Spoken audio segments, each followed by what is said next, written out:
You are now listening to the Someone's Favorite Productions podcast network.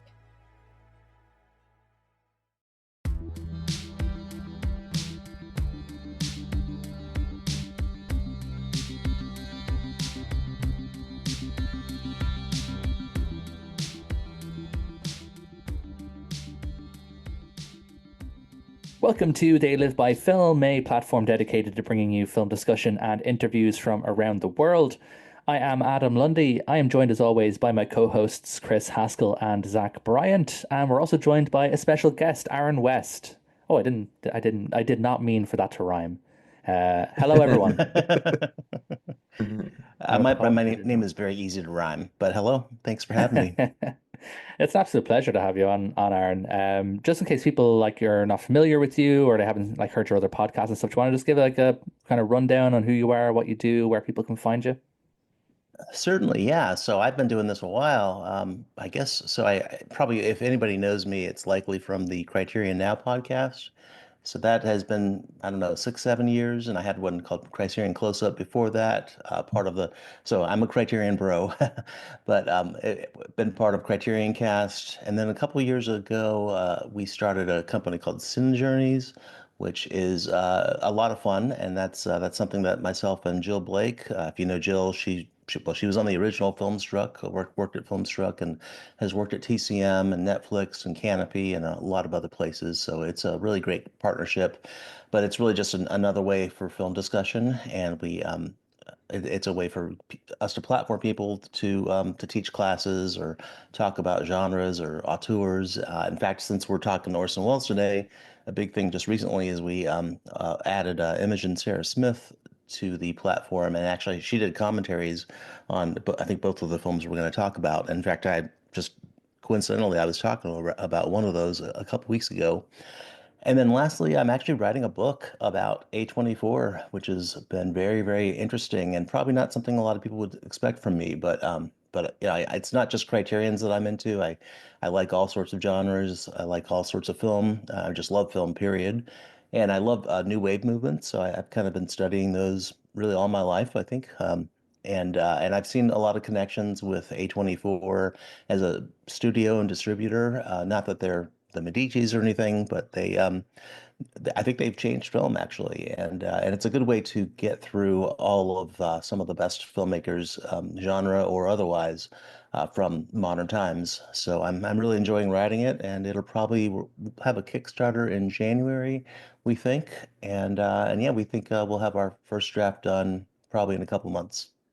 Aaron, thanks so much for joining. I mean, I think if there's anybody who has not heard of Criterion Now, I mean, that's a that's an amazing podcast, and I think for at least me, and I think maybe even Adam as well. But I mean, that was an influential kind of early podcast in getting some voices and some discussion around, this tome of cinema, of kind of like the traditional canon of cinema, right? So it's really cool to have you on. And I think if there's a spiritual cousin to what Criterion's doing, what Criterion was doing in the 80s and 90s, it does feel like A24. I don't think that's as much of a stretch. I mean, I think maybe it's like modern classics, whereas Criterion is usually in the past a bit, although, with some exception. But certainly feels like they could be at the same party. Yeah, there are both auteurists and frankly, A24 is a great physical media label at this point. Yeah. I'm staring at some of my Friday purchases, which yeah, they're gorgeous and they're expensive too. So they have that in common. But yeah, and thank you. Yeah, I love what you guys are doing. If I had any influence, then that's one great thing. I've helped and put out in the world, so I'm very happy. You guys have a great show, so yeah, I appreciate that, Chris, and I'm glad to be a guest. Yeah, like it's not a stretch to say you're probably the reason why this podcast exists because I've been listening to Criterion now. So I got into it during COVID, during lockdown. I was going on a lot of walks and I kind of discovered the podcast and started listening to all the old episodes kind of up until, until they kind of came in line. And it was what inspired me to want to do podcasting. And that's, when me and Chris and Zach got together in this film club that we were in on Discord and we decided we were going to do a podcast. So we're here because of you and what you did over the years. So Wow. definitely not a stretch to say that we exist because of you. Well, now I got a big time you. I got to say, no, I'm kidding. No, that's really lovely to hear. And it's interesting to hear that you listen to the old episodes because one of the things with that show is it kind of is outdated every week. Basically every episode has a shelf life of whatever month or week of its recording. So I actually cringe a little bit listening, thinking about you Now, hearing the see, you old say that episodes. because, but I found it was a great way to discover stuff that I'd never heard of, and even non-Criterion stuff. Because obviously, you would always talk about tangential stuff, like the Yeah. one that I always remember in the back of my head is your podcast was the first time I'd ever heard of Night of the Demon, which is one of Wow. my favorite horror movies ever, and I'd first heard about it on an episode that you did, like a horror themed one. I'd never heard of it before. And I went out and I sought out the indicator version and I bought it, based on that. I think it might have been like an indicator now special or something that you guys did. Yeah. Um, We something like tried to that. branch out into other labels, yeah, and yeah, that's a great release. So if I prompted you to get that, then yeah, you're welcome. That's a Yeah. that I think it's out of print now too. So it's yeah, Yeah, that's really they a might they special might have like movie. a super Yeah, standard edition floating around still, but the really nice edition's long gone and probably very expensive yeah, on eBay. yeah. Probably just a DVD-R that they just slap in a case and send it to you now. But it's still a great movie. So yeah, glad you yeah, we talk about so much that I can't really remember, but that is one of my favorites. So I could see myself talking about that again. Classic genre. It's all connected and it's all great. It doesn't have to be Bergman, even though I do love Bergman too. So, and I love Orson Welles, which I think we'll talk about. Yes, definitely. So if you haven't seen the title of the episode, in which case that's weird. We're going to be covering Orson Welles' Noir on this episode. Before we do, though, this is actually going to be the last episode we're recording of 2024 because we've had a bit of a weird year with me being off for a few months, having my wife having a baby, and then spending 3 months watching Fast and Furious movies. Oh, It's so been a much Fast and Furious. it's been so much Fast and Furious. It's been a weird year, so we're not going to do like a typical end of year episode like we normally would, just because it's just been a weird year. So we decided we'll do a kind of a mini wrap up here before we get into the Orson Welles stuff. It's going to be pretty basic. We're just going to kind of just list out some of our favorite films that we've seen this year. I personally have kind of done a few different categories, but of course, there's no pressure for everyone else to kind of do this. I've put in my top films that was released in 2024. I have my top five first time watches, so from any year, but I watched them for the first time this year. And I've also put together my top five Radiance sort of films I've seen this year as well, just because obviously, why wouldn't I? It makes sense for me to do that. So I have that stuff put together. I don't know if anybody like wants to jump in first, like in terms of like 2024 releases. I would gamble that Zach has probably seen the most. Aaron possibly might have you sort of up there as well. Chris definitely I'm is at least 86 if 86. Aaron wants to compare. I have a top 10 I put together, but there's still a lot that hasn't hit theaters. Like for example, Sing Sing is one I want to see, and it just won some Gotham awards, but it still hasn't hit theaters near here. But yeah, I have a list Let's of if Yeah, well let's start with let's get the easy one out of the way because Chris may not have even seen five 2024 releases this year. So let's start with Chris. Yeah, I have, Well, I believe, but I, I'm just trying to figure out the fifth one because I'm going through and I didn't log it, which I was a dummy for not doing that.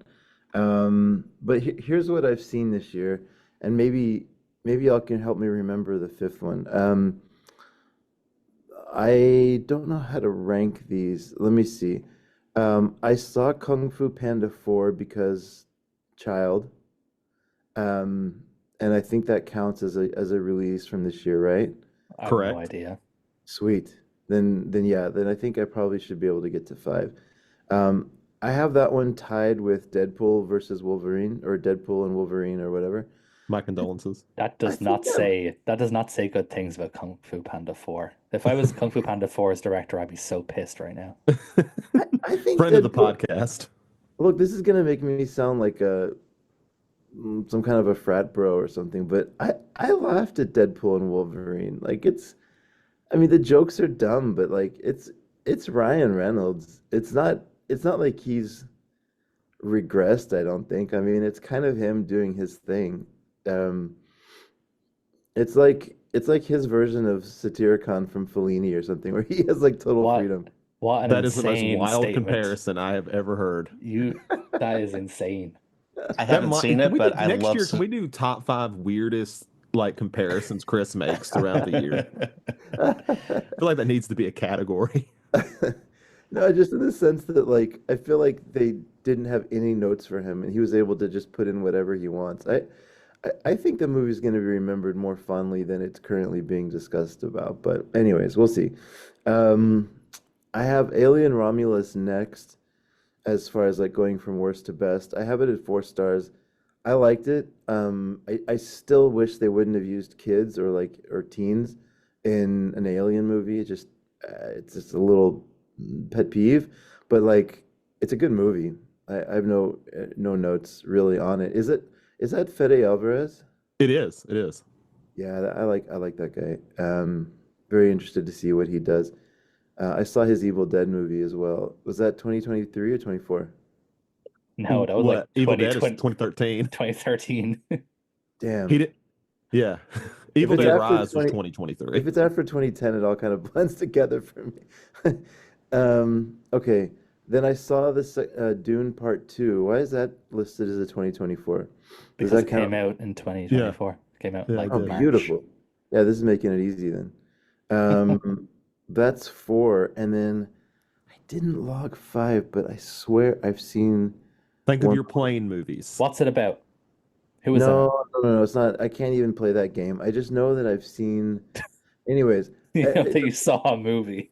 I know I've seen one more, but Deadpool and Wolverine was the plain one. You know what? I'm And gonna go to your letter. Oh, you don't log everything on He your. It didn't takes you log like it. months to update your letterbox, so never mind.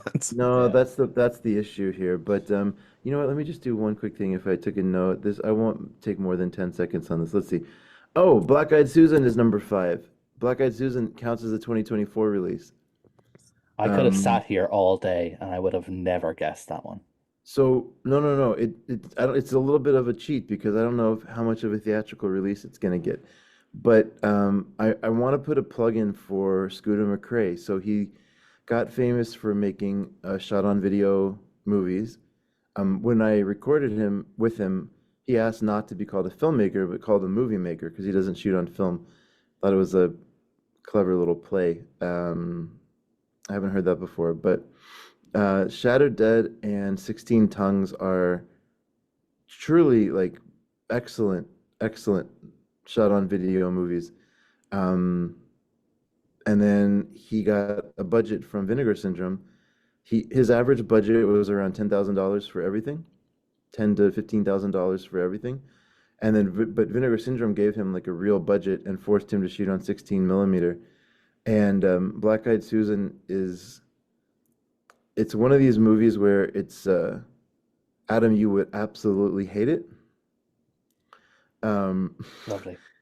uh, there's like the main theme is about is it ethical to have a robot that's specifically designed for sex, but for those type of partners that want to abuse their partners, can they do it with a robot in order to get that out of their system and not harm people? So it's this like ethical discussion around how far does AI go to help play towards our unsavory urges and keep violent crime from happening to humans. And then the end of the movie goes into a even more extreme version of that ethical question.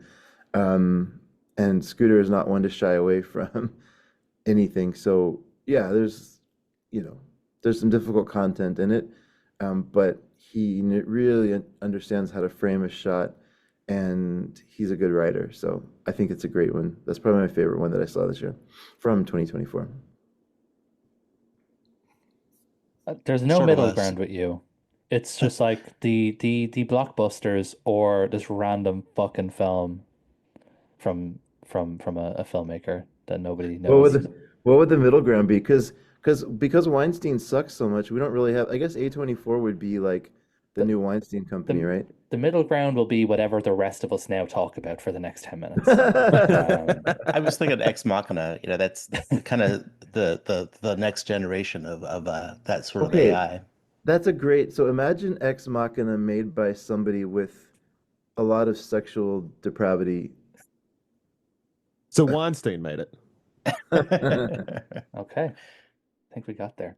I'll jump in first because I haven't seen much 2024 stuff just because obviously I've been a busy boy for the last sort of second half of the year. So my top 2024, and there's still a few that have come out that I want to see that I haven't gotten a chance to see yet, like Conclave and Anora. I want to see both of those, but I haven't had a chance to see them yet. I'm hoping to go see Conclave next Friday because I have a day off. It's And it's great, still in man. theaters here, so I'm hoping to go see it then. But for now, this is my top 2024. This is in no order because I just wasn't arsed. I just wrote them down as I remembered them. So The Substance, I watched that like 2 weeks ago, I think. I saw it whenever it came out on VOD. The Substance, Wild Time, very Kubrick inspired, but also, Cronenberg. It's like a Cronenberg Kubrick combo. It's a really great film, great lead performances. Um, Dune Part Two was great. I was one of the people who didn't like Dune, and then I watched Dune Part Two, and I was like, okay, maybe I should rewatch Dune. And then I read Dune, and I was like, okay, I get all of this now. I'm fully in. I understand it all. So yeah, Dune Part Two was great. I saw the TV Glow, by Jane Schoenman. I can't remember their surname. Schönbrunn, Um, I think. Schönbrunn, that was it. Yeah, I saw the TV Glow. Great film. I was one of apparently the few who really loved We're All Going to the World's Fair. I loved that film, so I was really looking forward to it. I saw the TV Glow and didn't disappoint. I thought it was excellent. Um, Long Legs. It seems like everyone hates Long Legs now, except for me and Zach. Um, Long Legs was great. I really enjoyed it. And then one that I watched again maybe a week or two ago.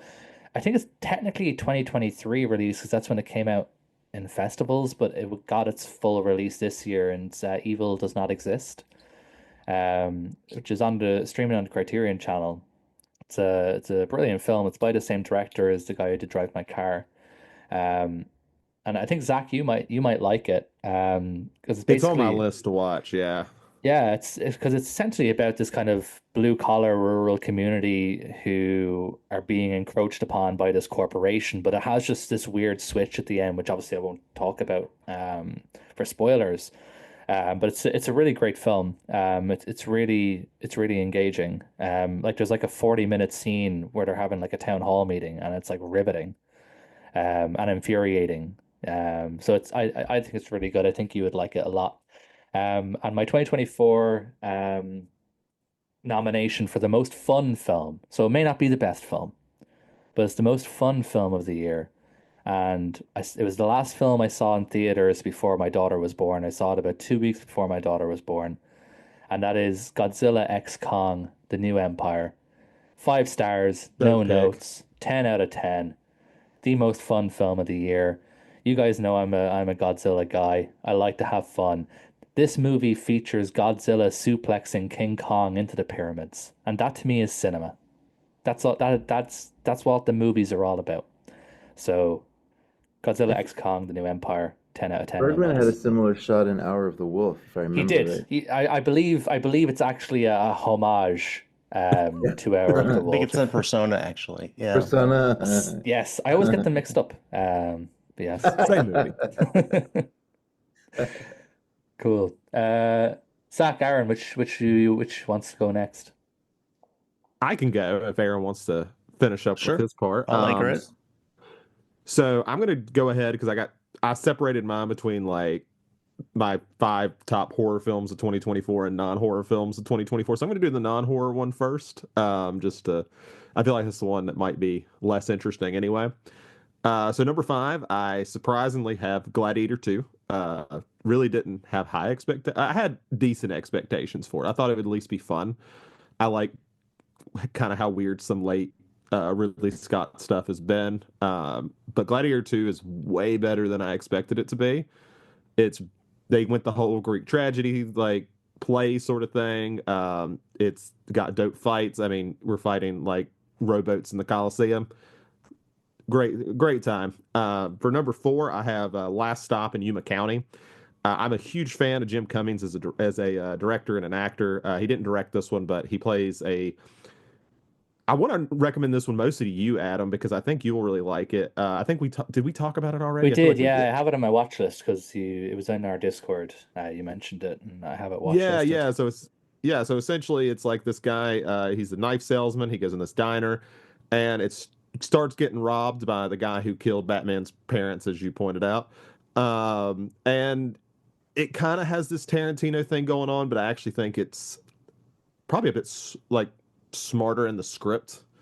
As much as I like a lot of Tarantino, it doesn't go in those like normal directions you expect from that almost like clone sort of thing. It does its own thing. It kind of feels a little.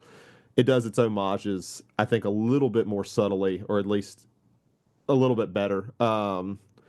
Number three, I have Conclave, which was great. I think you're gonna like that one, Adam. It's a very the way I reviewed it was essentially it's the most intense PG movie I've seen since Jaws, and I think that still holds true. I think even if you don't care a thing about the Pope, you will definitely care by the end for some reason. I remember I had to beg my girlfriend to go see this because I was like, I really want to go see Conclave.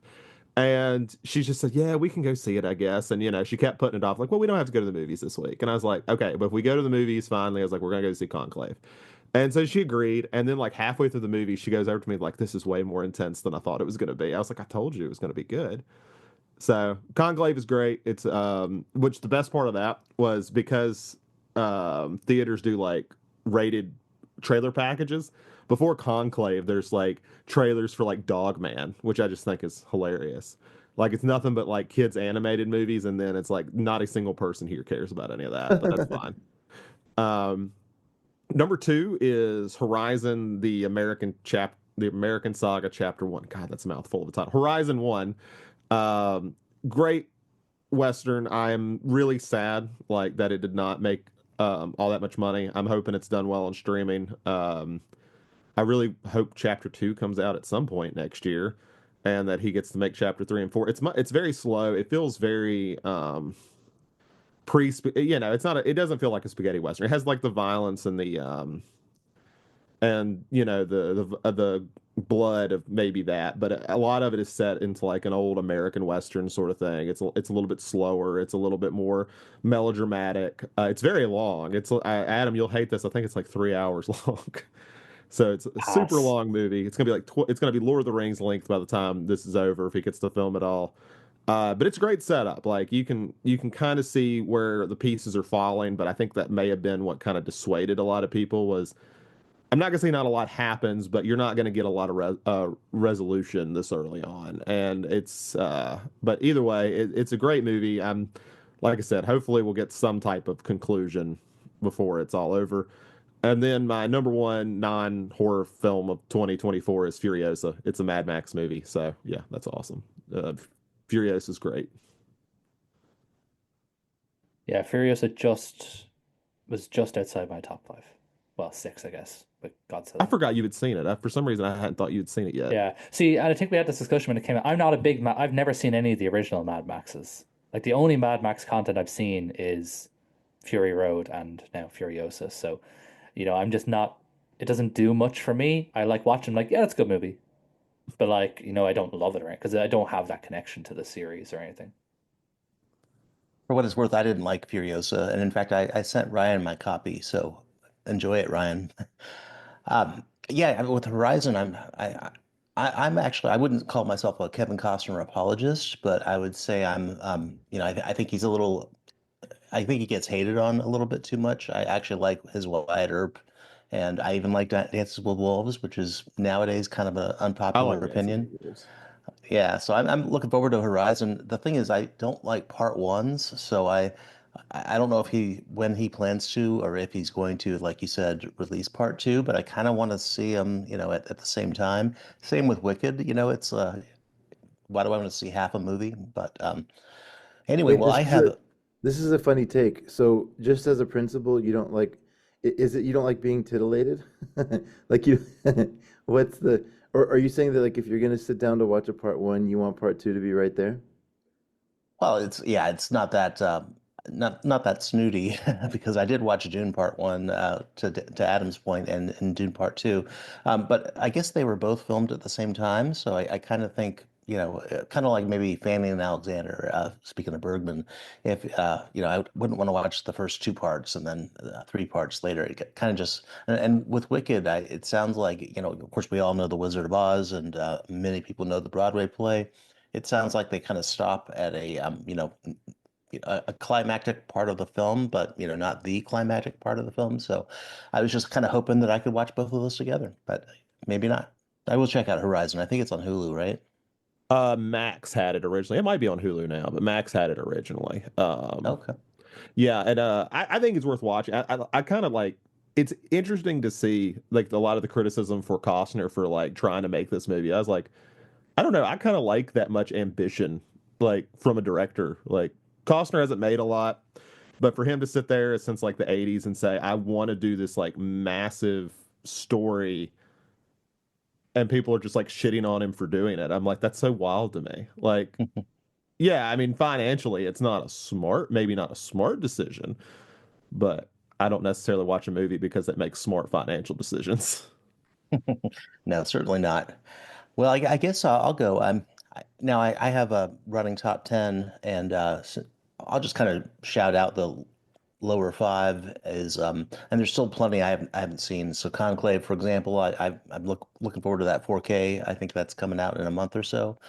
But and there is some A24 on here. So there's Love Lies Bleeding, Rebel Ridge, Will and Harper, Challengers, and then speaking of Alex Garland, I do have Civil War here.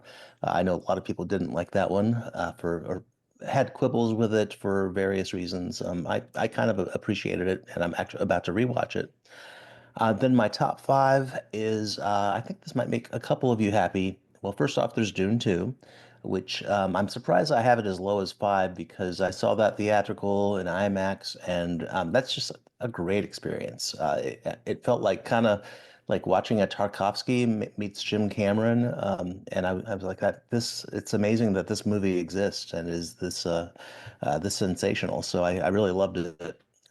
Maybe with a rewatch, it'll get back up there. Then Long Legs is actually my number four. So Adam, I think you said people dislike this. This hit my sweet spot. And I think Osgood Perkins is somebody that I'm going to be vibing with for a very long time because I also like the Blackcoat's Daughter quite a bit. Number three is Honora, and I'll just say that I won't say much because it sounds like most of you, maybe all of you, haven't seen it, but highly recommend. It's a little longer. It's not quite Horizon length, but maybe 2 hours 20, maybe 30. But it does not feel. It flies by, and the performance by Mikey Madison. I'm sure you've heard plenty, but it's beyond it's nothing you'd expect if you haven't seen it. She's just a riot, a character, and she really drives the film. And it's not an easy performance, I think, for her anybody to pull off. So she's amazing. I hopefully they'll just give her the Oscar. My second one is also I saw the TV Glow, which could say a lot about that, and I will. I guess that's going to be part of the book, but. It's a new perspective, and I think it really benefited me going in blind and not knowing what it was about, and just kind of enveloping myself in that world and seeing where it took me. And I didn't really know where it took me until, I read about it afterward and, kind of had an aha moment. This is something I think film is beautiful when it can give you an experience that you'll never get anywhere else, something through somebody's eyes. And I saw the TV Glow, I think, really is a standout there in really helping you understand. And I think it makes you, this is going to sound corny, but I think it makes you a better person, a better ally to people, and also I think it's just well done. It's interesting the way they use different mediums, TV especially. So yeah, if you haven't seen that, I highly recommend it. Also a big David Lynch influence there as well. Yeah. So And my first is The Substance. So this is actually in my top films of all time, which I don't put many films in that list because I really just think that films need to earn it. But I saw The Substance theatrically and was blown away. I've actually seen it 4 times since then. So I have Oh, it's just so good, and it actually gets better. And Coralie Farge, I believe is her name. If you haven't seen Revenge, I'd recommend that as well. And one thing that I keep seeing as I rewatch it is how in communication it is with her earlier film, with Revenge, and also with all these other films. Adam, you mentioned, I think Lynch and Cronenberg. You definitely, or not Lynch. You mentioned Kubrick. Kubrick. Yeah, Yeah. there's a lot. There's also De Palma. There's plenty of others, but Cronenberg, of course, is the obvious one. But I remember hearing, best body horror film in years, and I'm a big body horror fan, and I just, yeah, it lived up to it and then some. And it's kind of a simple plot, and some people might say it's heavy-handed. Those last 30 minutes are pretty bonkers. So that's the movie. Maybe I'd compare that to Satyricon, but even in a different way. It's a different kind of bonkers.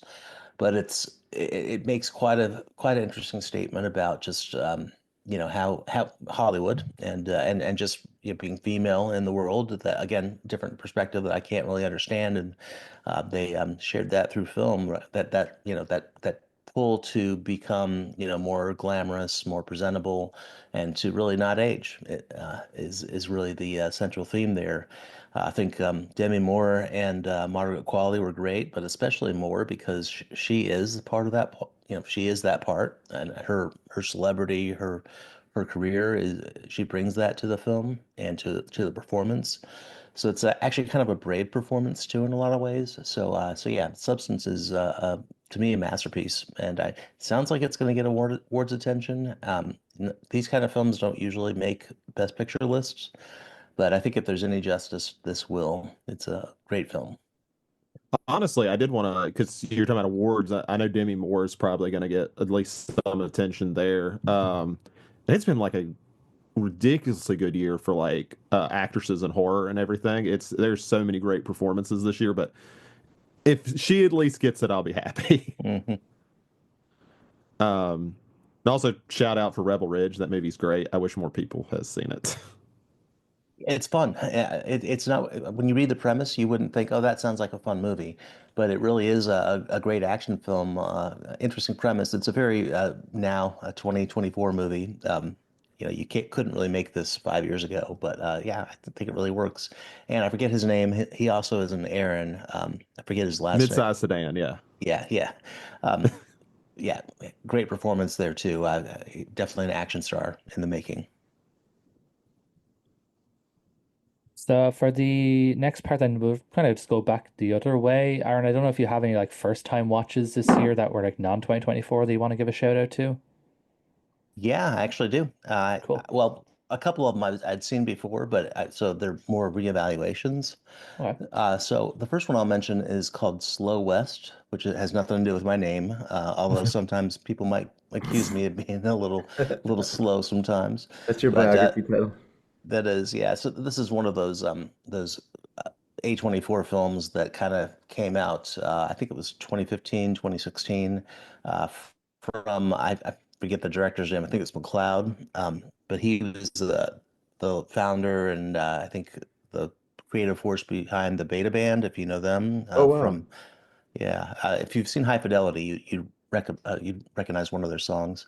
But this is like a revisionist Western, kind of not quite a slow burn. It also has Fassbender, and it's also shot in New Zealand, so there's some parallels with Power of the Dog, and it has Cody McPhee. I forget his name. He's in the lead as well. Really great actor.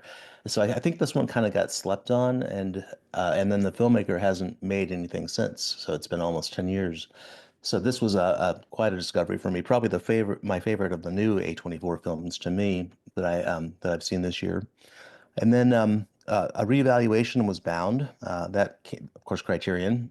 So I watched that 4K, and I'd seen that in the '90s, and I didn't really expectations are a funny thing to reckon with, but I probably didn't expect that to be a very good movie, and so I probably didn't give it the proper attention. I was also a different person back then. I think a lot of the world was very different. But seeing it this year, I was able to see what a great post-noir it is, and of course, knowing the Wachowskis, what great filmmakers they are. It was all there. So I ended up really loving Bound. Then another rediscovery was Risky Business, which I think is probably the case for a lot of people that got the Criterion, because I expected and would not have minded kind of a gross out teen comedy, and there is that a little bit because that was the thing back in that time period. And some of those Fast Times at Ridgemont High is a great film. There are plenty others, but this was a little deeper. And in fact, I was surprised by how strong the filmmaking was. The color palette, for example, even Tom Cruise. His first role, his breakthrough role. So I was really pleasantly caught off guard by how strong this was. And there's a lot of talk about commercialism that I could get into, but it's a very much a time, an '80s film in that regard. My And then, my weirdest take with the in one of my weirdest film takes is that with Risky Business, the way it's edited is almost like a Christopher Nolan film, and yeah. it threw me off so much because I also expected like a teen comedy or whatever, so I was like, this is so weird. This is like filmed exactly like Christopher Nolan would make a film. It's really weird. So it threw me through a loop when I first saw it. And there's some shots that just you would not see in any teen comedy. I mean, they're just it's like that's an art school, film school shot. Yeah. So yeah, no, it's a lovely film, and there's also a kind of a beauty to it to with the whole relationship too. There's a really special scene near the end of the film that I did not notice the first time around or did not give the proper respect. And then the last two I have Titan, I think is how you pronounce it, by Julie Ducournau. I have not, I slept on that one. I know it's a Palme d'Or winner, so I had not seen that until just a few months ago, and that one is special. That Oh wow. that's all I'll say. It's just a special film, and a very when I talk about like A24 and this new wave, I think Titan is a very peripheral film to all of that. In fact, I would say The Substance is as well. And then my biggest discovery was new to me, my first time watching, and that was a film that I had known its reputation for decades, and it was waiting for the right print and the right cut. But it is Sam Peckinpah's Pat Garrett and Billy the Kid, which I've also watched, I think, 3 times. I watched the different cuts. And I'll just use the same generic word. It's special. It's really just movie magic, and yeah, quite a speaking of revisionist Western. So obviously I'm a fan. This may be the best I've seen. So it's something I'd highly recommend. Wow, it's awesome. What a list. I maybe I might be the only one here that hasn't seen Titan yet. Sounds like I need to fix that. Because Zach, you loved it as well, right? I did. I was a big fan. Yeah. I haven't seen it. It's okay, Chris. Don't worry. I'm a big Okay. fan for people who have sex with cars. It's a big thing for me. Yeah, that and Crash, I think, Cronenberg, speaking of. Yeah. Isn't there a scene in The Counselor where Cameron Diaz rubs herself on a car as well? Yeah, yeah. I see a Yeah. letterbox list in the making here. Yeah, I was gonna say. I'll actually have a funny joke about a letterbox list later. Zach, do you want to tell us you have your top 20, your 2024 horror, and then you want to just give your shout outs to first time watches as well, all in one go? Yeah, I can do it all at once. So I'll go Cool. ahead and I'll do the 5 horror films for 2024. I'll try to keep this one brief. Alien Romulus, which Chris also had on his list. I was a huge fan of this. Adam, you haven't seen it yet because we were talking about that yesterday, right? No, I have seen it, and Oh, okay. that's the point. The point I mean is that like it's fine. It's fine. But like Yeah. I just wish somebody would make an alien movie, not an aliens movie. I think what I liked about it, because I think I've given my hot take on here. I'm not a huge fan of aliens. I think yeah, well, all three, well, three of us are all in a similar boat. Aaron might think we're fucking weirdos, but yeah, I don't think any of the three of us are particularly fond of aliens. I love Yeah. Aliens, so but I don't think you're weirdos for that reason. Just kidding. Well, I think what Romulus worked for me was because it's kind of like if this was like made 10 years after the original Alien was, I think I would be a lot more okay with this as aliens than I would be actual aliens. Just because I think it does like at least set up to the multiple aliens thing. It's not like feels right out of the gate or anything because they do so much with like the face huggers and do things like that before they set up the multiple aliens thing. I think that's a much smarter way to go about it, and I just really appreciated that element. And I like gore, so that's always a win for me. Um, Next on my list is Red Rooms, which I don't think has gotten a ton of love this year. I saw it really early. It was in my number one film for a while for Just the with this, year. Zach, can you keep this to a minimum? And there's a very good reason why. I've been programming films to watch, because my watch list gives me anxiety. So I've been programming films to watch. Red Rooms is on my list for the week where I know the film is apparently good, but I know nothing about it. Okay, So I if you will can keep it to keep, one sentence. Is thank that you. good? Yeah. So just to hype you up, Adam, Red Rooms is the only film I would say on this list, and probably the first film I can think of in a while, where I actually gasped when I watched it for one particular scene. And Dang. it's not gory, it's not anything like that. It's just when you see it, you'll know what moment it is. It's great. God, I'm excited. Thank you. Uh-huh. Number three is Strange Darling. I am a slut for Kyle Gallner, if that's even how you say his name. I love the dude. I will watch anything he's in. I have repeatedly watched that terrible Nightmare on Elm Street remake just because he's in it. Um, I guess that came from years of watching Veronica Mars. But it's really good. I think it's a great film for just it never goes in the direction you think it will. I wasn't real even sure how I felt about the film when watching it in theaters until I got to the end, and then I just fell in love with it. It's a very fascinating nonlinear film. Number two, I won't. Aaron has already said much better and more elegant things than I have about The Substance, so I won't keep that. It's fantastic. I also second watching that. I hope it wins a bunch of stuff. And then number one is Long Legs, which I've spoke about a bunch this year already. So yeah, great movie. I will watch anything with Nick Cage in it as it is, and I still think this is one of his best performances. And we probably won't ever see him do anything like this again because he doesn't tend to do straight villains all that much in his career. And this was definitely one. I really enjoyed his performance. Um, I and think then that's for going to be the best Halloween costume for next year for me. if you get to go in and do the prosthetics and everything, you got to go for it. Also, I will just bring up because both you and Aaron have mentioned actors in this film. 2024 has proven that Scream 5 is amazing because it had Kyle Gallner and Mikey Madison. So Nice. just further fueling my love of Scream 5. And yeah, there you go. So my five first time watch 2024, two honorable mentions that I won't really talk about. One is Dancer in the Dark. If you want to hear full thoughts on that, me and Chris went over all of Von Trier's films and suffered through that. So we have an episode where we talked about Dancer in the Dark. That was my favorite of his. And the closest I've ever come to becoming a weeb is for Perfect Blue. That movie was great. Still, I've only seen like two anime films in my life, but that's the second one. It was really good. And then for number five, I have probably an unexpected one for me, but I had The Intern, which has Anne Hathaway and Robert De Niro in it. Incredibly cute movie. Probably the closest comparison I can think of is something like Chef, where there's no real conflict in the movie. It's just good people doing good things, and that weird. It almost feels like a fantasy in that way, like just competent people being good people. Uh, John Very Favreau, sweet. chef. Which one? John Favreau, chef. Yeah, Nice. Yes. yeah.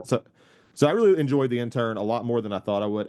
Honestly, the only reason I watched it was, um, for some reason in my YouTube, it kept recommending me like these little shorts of The Intern, and I clicked on a couple of them, and I was like, oh, well, that looks really cute. And my girlfriend's a huge fan of it. We watched it, and I just thought it was great.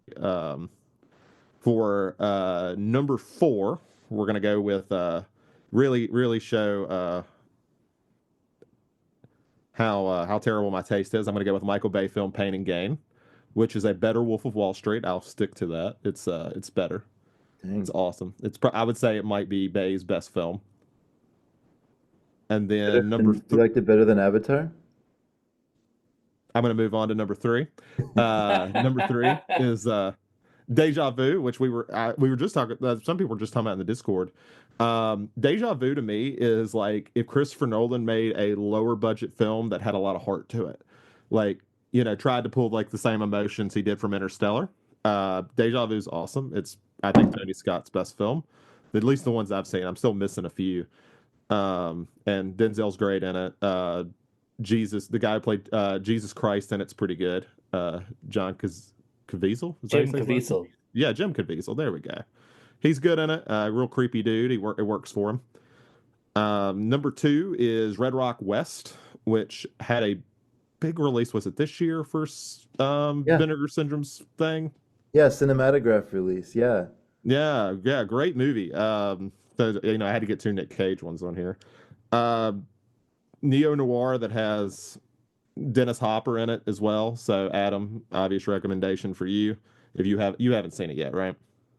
No, I remember I think you guys talked about it before, maybe when it first came out, and I added it to my watch list, and it's been sitting there ever since. I refuse to import anything from Vinegar Syndrome because, I'm not paying that money. But yeah, I heard it's good. I'll try and watch it sometime.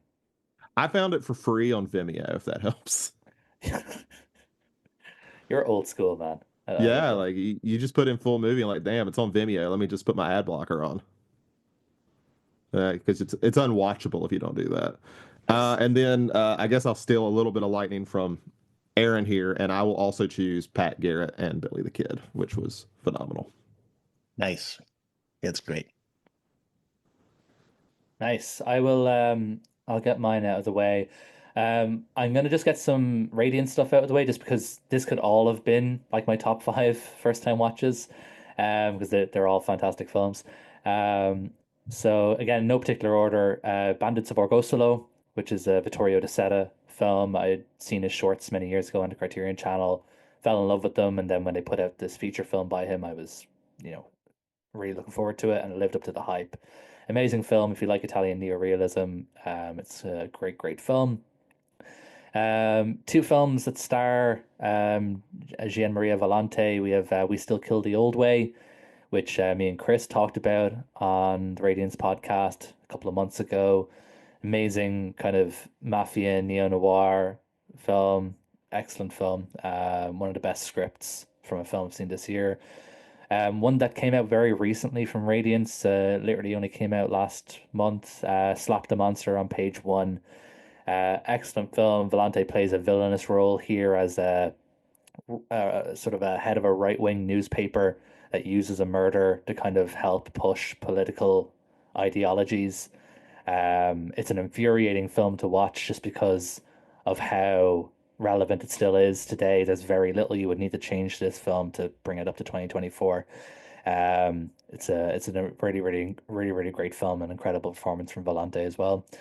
One called Shao Pantin, which is one I'd never heard of. It's a French neo noir. It's a really great film, really great character work. Another really great script, and a lot of visual similarities to The American Friend, the Wim Wenders film that we talked about many years ago here on this podcast. Amazing movie. Amazing film, and Shao Pantin is excellent. I'd really recommend it. And then I had a few that I could have put in here. I went with By a Man's Face, Shall You Know Him? Taika is one of the kind of biggest revelations in all of Radiance for me. I'd never heard of him before, or any of his films, and they've all been excellent. But By a Man's Face, Shall You Know Him has been my favorite of his releases. It's just a really cool Yakuza film. I'm not a huge fan of the Kinji Fukasaku style Yakuza, but the way Taikedo makes Yakuza films just works better for me. It's more character driven rather than hitting me over the head with exposition every 2 seconds. But yeah, those are my kind of top five Radiance releases of the year. And then my top five first time watches. One I watched very recently during November was the Jacques Tournier film Nightfall. We know I'm a big Turnier fan, and I hadn't seen this one. I thought it was really great. The setup for the film, it's a really kind of modern way of telling a story. Kind of going through flashbacks that kind of reveal more and more information about the character's current situation. It's a very good film. It's quite short as well, like 70 minutes or something. So naturally, I love it. I watched Targets, the Peter Bogdanovich film. I watched that for the first time this year. This was actually the first film I watched in 2024. I watched it literally on the 1st of January. I have the BFI releases. I got it for Christmas last year. Um, an excellent film. I can't believe it took me so long to watch it. Really, really fantastic. I nearly put Perfect Blue here, but I went with a different anime instead. I went with a film called Your Name, which was streaming on the Criterion channel during the summer. And such an emotional film. Really beautiful story, really unique, beautiful animation. It's not like done in like a Studio Ghibli way. It's a very different kind of style. But it's a really beautiful film. I didn't expect to be kind of as affected by it as I was. It was really, really excellent. I'd highly recommend it. And then keep in mind these next two films. Feel bad for me here. I watched these next two films back to back on the same day. So just keep that in mind when I tell you what they are. So number one, Past Lives, um, which again, talking about emotional, kind of roller coasters of movies really affecting films. Stunning kind of script and character work, just a really beautiful film. And because I couldn't like, if you had to like, okay, I'm gonna give you a hint because it's another 2023 release, and to fix the heartache, what do you think I would have gone with? What film do you think would be a terrible film to pair with this one? Any guesses for 2023 releases? Godzilla minus one. No. Oh God, no. Way more emotional than that. I watched the fucking Zone of Interest. Oof. Uh, Wow. yeah, that was a tough day. Zone of Interest is incredible. So Horrifying, harrowing film, but yeah. I've already written the Jonathan Glazer chapter, and what a filmmaker! Amazing, great choices all around. With Radiance, of course I always mean to watch more of my Radiance copies, but Japanese New Wave is we're actually doing a big thing on Japanese New Wave here in February, and yeah, they just have so many great selections from that period. Bandits of Orgus, I can never say that, but I've heard that's amazing. That's been high on my watch list. But yeah, It's great. great It's list, Dan. kind of like it's basically Bicycle Thieves, but with sheep. Um, it's Sheep it's Thieves. it's essentially the same plot as Bicycle Thieves, but instead it's sheep.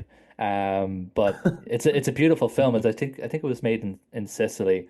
So it's not a city film like Bicycle Thieves. It's all set in kind of mountains. So it's a stunning film. It's not in color. It's in black and white, which to set as short films, the color ones are just stunning. But it is in black and white, but it still looks amazing. And yeah, it's an incredible film. So that's me. Chris, take us home before we start actually talking about some Orson Welles. Sure. So I think I'll break it up into two lists. I'll talk about first time watches that I really loved this year, and then I'll talk about top Vinegar Syndrome adjacent releases. If anybody listening doesn't know this by now, there's another podcast that Adam runs called the Radiance Films Podcast. And there's a podcast I run which is called Punk Vacation, which is not tied to Radiance Films, but tied to Vinegar Syndrome unofficially. I'm required to say, but which is also true. So I've been watching a lot of Vinegar Syndrome films in the same way Adam's been watching Radiance. Um, Going by top watches of 2024, so I have to call out, even though I think it was the last day of December of 2023, it didn't make it into our year in review last year. So I have to call out at least one Otsu film because that was done right around the turn of the year. I think I'm going to call out An Autumn Afternoon. You know, yeah, I don't know how y'all feel about those Otsu watches, but going looking back on them, I actually really love how similar the stories are. And in my memory, like they're you get to see so much else around Japan and like so much other detail around the culture because the stories are so similar. I actually really like that he did that for all of his like season, like season of the year movies. Hey, Chris, love that choice. Sorry to butt in, but I think that's almost like a color version of Late Spring. So Yes. if people haven't seen Late Spring yet, beautiful movie, but I think they complement each other. So great choice. Thank you. Yeah, no, their Late Spring is amazing as well. I almost brought that up. We did several of his sort of, the movies that have a season in the title, whether it's summer, spring, or autumn. Um, yeah, what an interesting filmmaker. But anyways, for the purpose of brevity, I won't go into the Ozu episode again. But yeah, I'm glad you brought that up. Late Spring is fantastic. Through Radiance, I got to see Obi Oba, The End of Civilization, and I can't recommend. Zach, help me out. Is that Sulkin? Yeah, Peter Shulkin, Shulkin, yeah. I not can't recommend. Zulawski. I always get that. I just can't recommend him enough as a filmmaker. He just so inventive and creative. Love Obi Oba. Love all the movies in that box set, but to me that one sort of stood out. Um, Connie put out a movie called Being Natural, which is I know this is going to sound like I always just go here, but it's like a combination of an Otsu film for the first half, and then Takashi Miike took over and directed the back half. It has this huge tonal shift. Um, it's just such a fantastic movie, and I hope it gets rediscovered in a big way. I think people would love it. Very strong characters. It's built on its characters. It was my first time seeing The Killing from Kubrick. Speaking of Kubrick, so that is an amazing movie. 5 stars. I was completely floored with Poor Things. It was my first watch of that. Obviously, it's a new movie, but also of a Yorgos movie. So I'm gonna try to correct that as soon as I have a chance. I'm gonna try to watch much more. He had one this year as well, right? Um, Yeah, Kinds of kinds of kindness. set, kinds of kindness. So, Hands of Kindness. I'm not a okay, fan. I tried. It's my one Lanthimos I don't like, but your right, mileage may vary. okay. Um, from our Lars von Trier run, I feel like I have to call out Antichrist and Melancholia. Just love them both for different reasons, but just yeah, as we said, time and again in that series run when we did it, controversial dude, extremely gifted filmmaker, and I think Antichrist is one that probably needs to get rediscovered somehow. It's amazing. And then Melancholia is one I told Zach is the only one of his I hated, and then I watched it again, and I have no idea what I was thinking when I first saw it. That movie's amazing. Um, there's an old Criterion film called The Executioner that I really hope people get a chance to see. The Executioner is amazing. It's funny. It goes in directions you don't expect. It's just a clever, funny movie. There's an old Arrow release. It's part of a trilogy, and it's called Ziegen. Is the movie I want to call out. Very dark comedy about the sex trade post World War One in Asia, where they were basically the trade itself is not where the comedy is. I promise. I'm not laughing at the sex trade because they were essentially taking advantage of extreme poverty in the country and bringing young women to um, Malaysia and Hong Kong and different parts of Asia as sex workers, and that it's a kind of a horrific time in Japan's history, but the movie is very um, borderline surrealistic in the humor, just very funny, very, very dark comedy. I loved it. Um, that's Shohei Imamura, right? Imamura, yes, Yeah, that's yeah. I have the same yeah, box set. I haven't seen that one though. I've only seen Black Rain from that box set. yeah. And then Ballad of Narayama, I think was the Yeah, it's the third one. Yeah, the yep, remake. yeah. Planet of the Vampires from Radiance is just from a set design and from a visual perspective alone, I just think that's a canonical film. Like everybody's got to see it. Just amazing. What he's able to do with colors and playing with perspective obviously on a studio set is just amazing. Bava is such a legend, and I think this is a good example of how creative this man was. There's a Claire Denis film that a lot of people aren't talking about called Bastards. Holy hell, as far as a kind of being shocking at times perspective. Um, the the depiction of sexual assault is they don't show the actual assault, but there are some after effects that they show, and there are a few moments, let's call it maybe 90 seconds of that movie that are extremely tough to watch. But the rest of the film is just masterclass in the things that Claire Denis does well. World building, storytelling, just really very, very wonderful film. The Warrior from Mondo Macabro, Indonesian movie, really fun. I guess horror film, but really just kind of a genre mix-up. It's an Indonesian supernatural film, kind of. I guess you could kind of compare it to Rikio in a way. Not quite as goofy, but it also has a floating head that's looking for a body, so it can attack the warrior again. It's just got all sorts of zaniness and fun. I'll go. There's just two more on the serious side. Children of Paradise is a Carnet film from, I don't know, like the 1800s. I don't know. It's an old one, like 1910s, I believe, or maybe 1943. It's a 43 film. Okay, fine, Not, 43. not 42 even maybe. close. Yeah, 1800s, like I said, 1943. But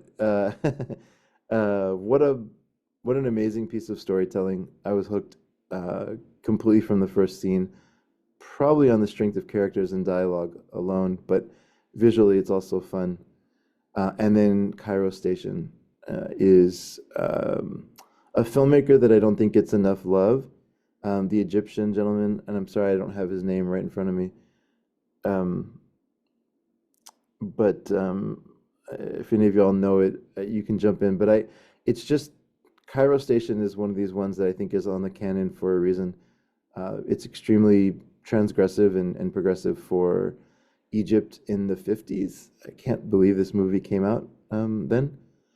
It's fantastic, and I hope that a lot of people get a chance to see it.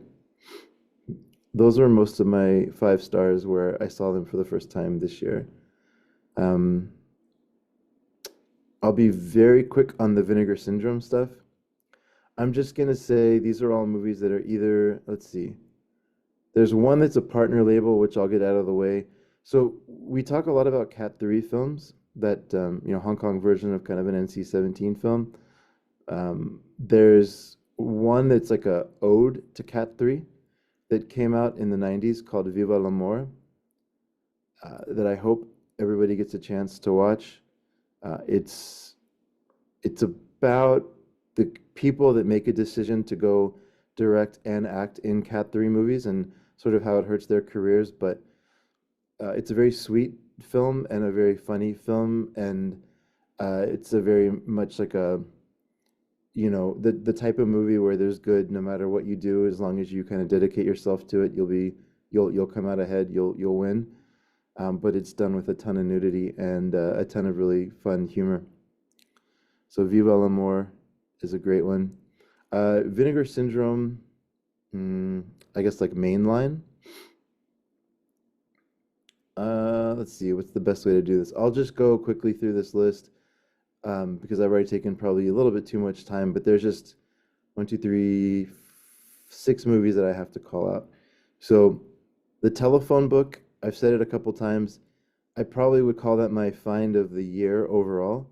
It's an early release from Vinegar Syndrome. Have any of y'all seen The Telephone Book by chance? This is where we all say no. No, but I do own it. Yep, the collector answer. Um, it that is just it's a movie that I don't really understand how it's not talked about more.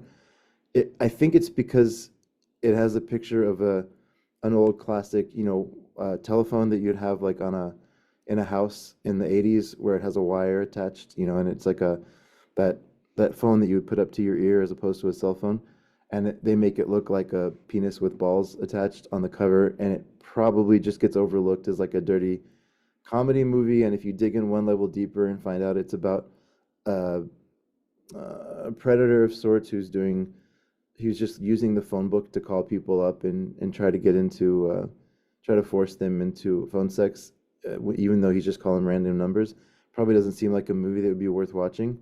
But it's made by a guy that went on to become a Saturday Night Live writer, one of the first Saturday Night Live writers. It's extremely funny, but it's very, very artistic. Like this guy had an incredible eye. Visually, he had some really interesting sets, and it's a movie that I think surprises kind of at every turn.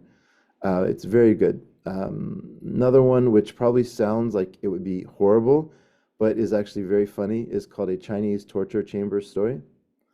And the highlight I'll just give from that to try to sell it, there's a 3 minute. Y'all remember in the early 2000s the Team America came out from the South Park guys, and there was that puppet sex scene that everyone talked about. There's a similar type of thing happening in Chinese Torture Chamber Story where the like Crouching Tiger, Hidden Dragon. There's those beautiful wuxia sets, or there's a lot of wuxia movies, but there's where people are like flying around in a forest, jumping across trees and fighting, and it's all very poetic and beautiful and beautifully shot, kind of soft lighting. It has a scene like that, but it's this couple that is very good at that style of martial arts that likes to go in the forest and have um, very long and complicated sex with a lot of crazy sex positions, and it shows it, it's just like this long scene, and I was dying laughing. Um, like the woman at one point jumps at her partner and says "oral attack," and I'm just gonna leave it at that. It's the craziest, weirdest movie, and I'm so happy that it exists. It's a Chinese torture chamber story. Um, there's a fun British horror film. I think it's British. Well, maybe American. I don't know. Anyways, there's a fun British horror film about these five kids that are kind of possessed that go on a killing spree called Devil Times Five. Um, there is a Lamberta Bava, an unhinged Lamberta Bava movie where he was just given total creative reign called Delirium Photo of Goya. That is just, I don't know how else to describe it. It's just surrealist horror. It has to do with the victims of the killer keep taking these drugs or have drugs kind of put into their system that causes them to hallucinate. And Baba Jr., I guess in this case, has a lot of fun with the visuals. It's just very striking images, and the plot makes very little sense, but you're kind of there just for the images.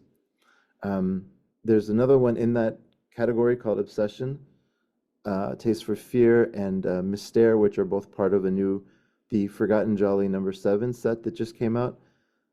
Of all the horror films um, Italian horror films that Vinegar Syndrome has put out, regardless of Forgotten or just mainline, these two are absolutely must watches. They're fantastic, and there's incredible find from Vinegar Syndrome um, for different reasons. Obsession is one of the more.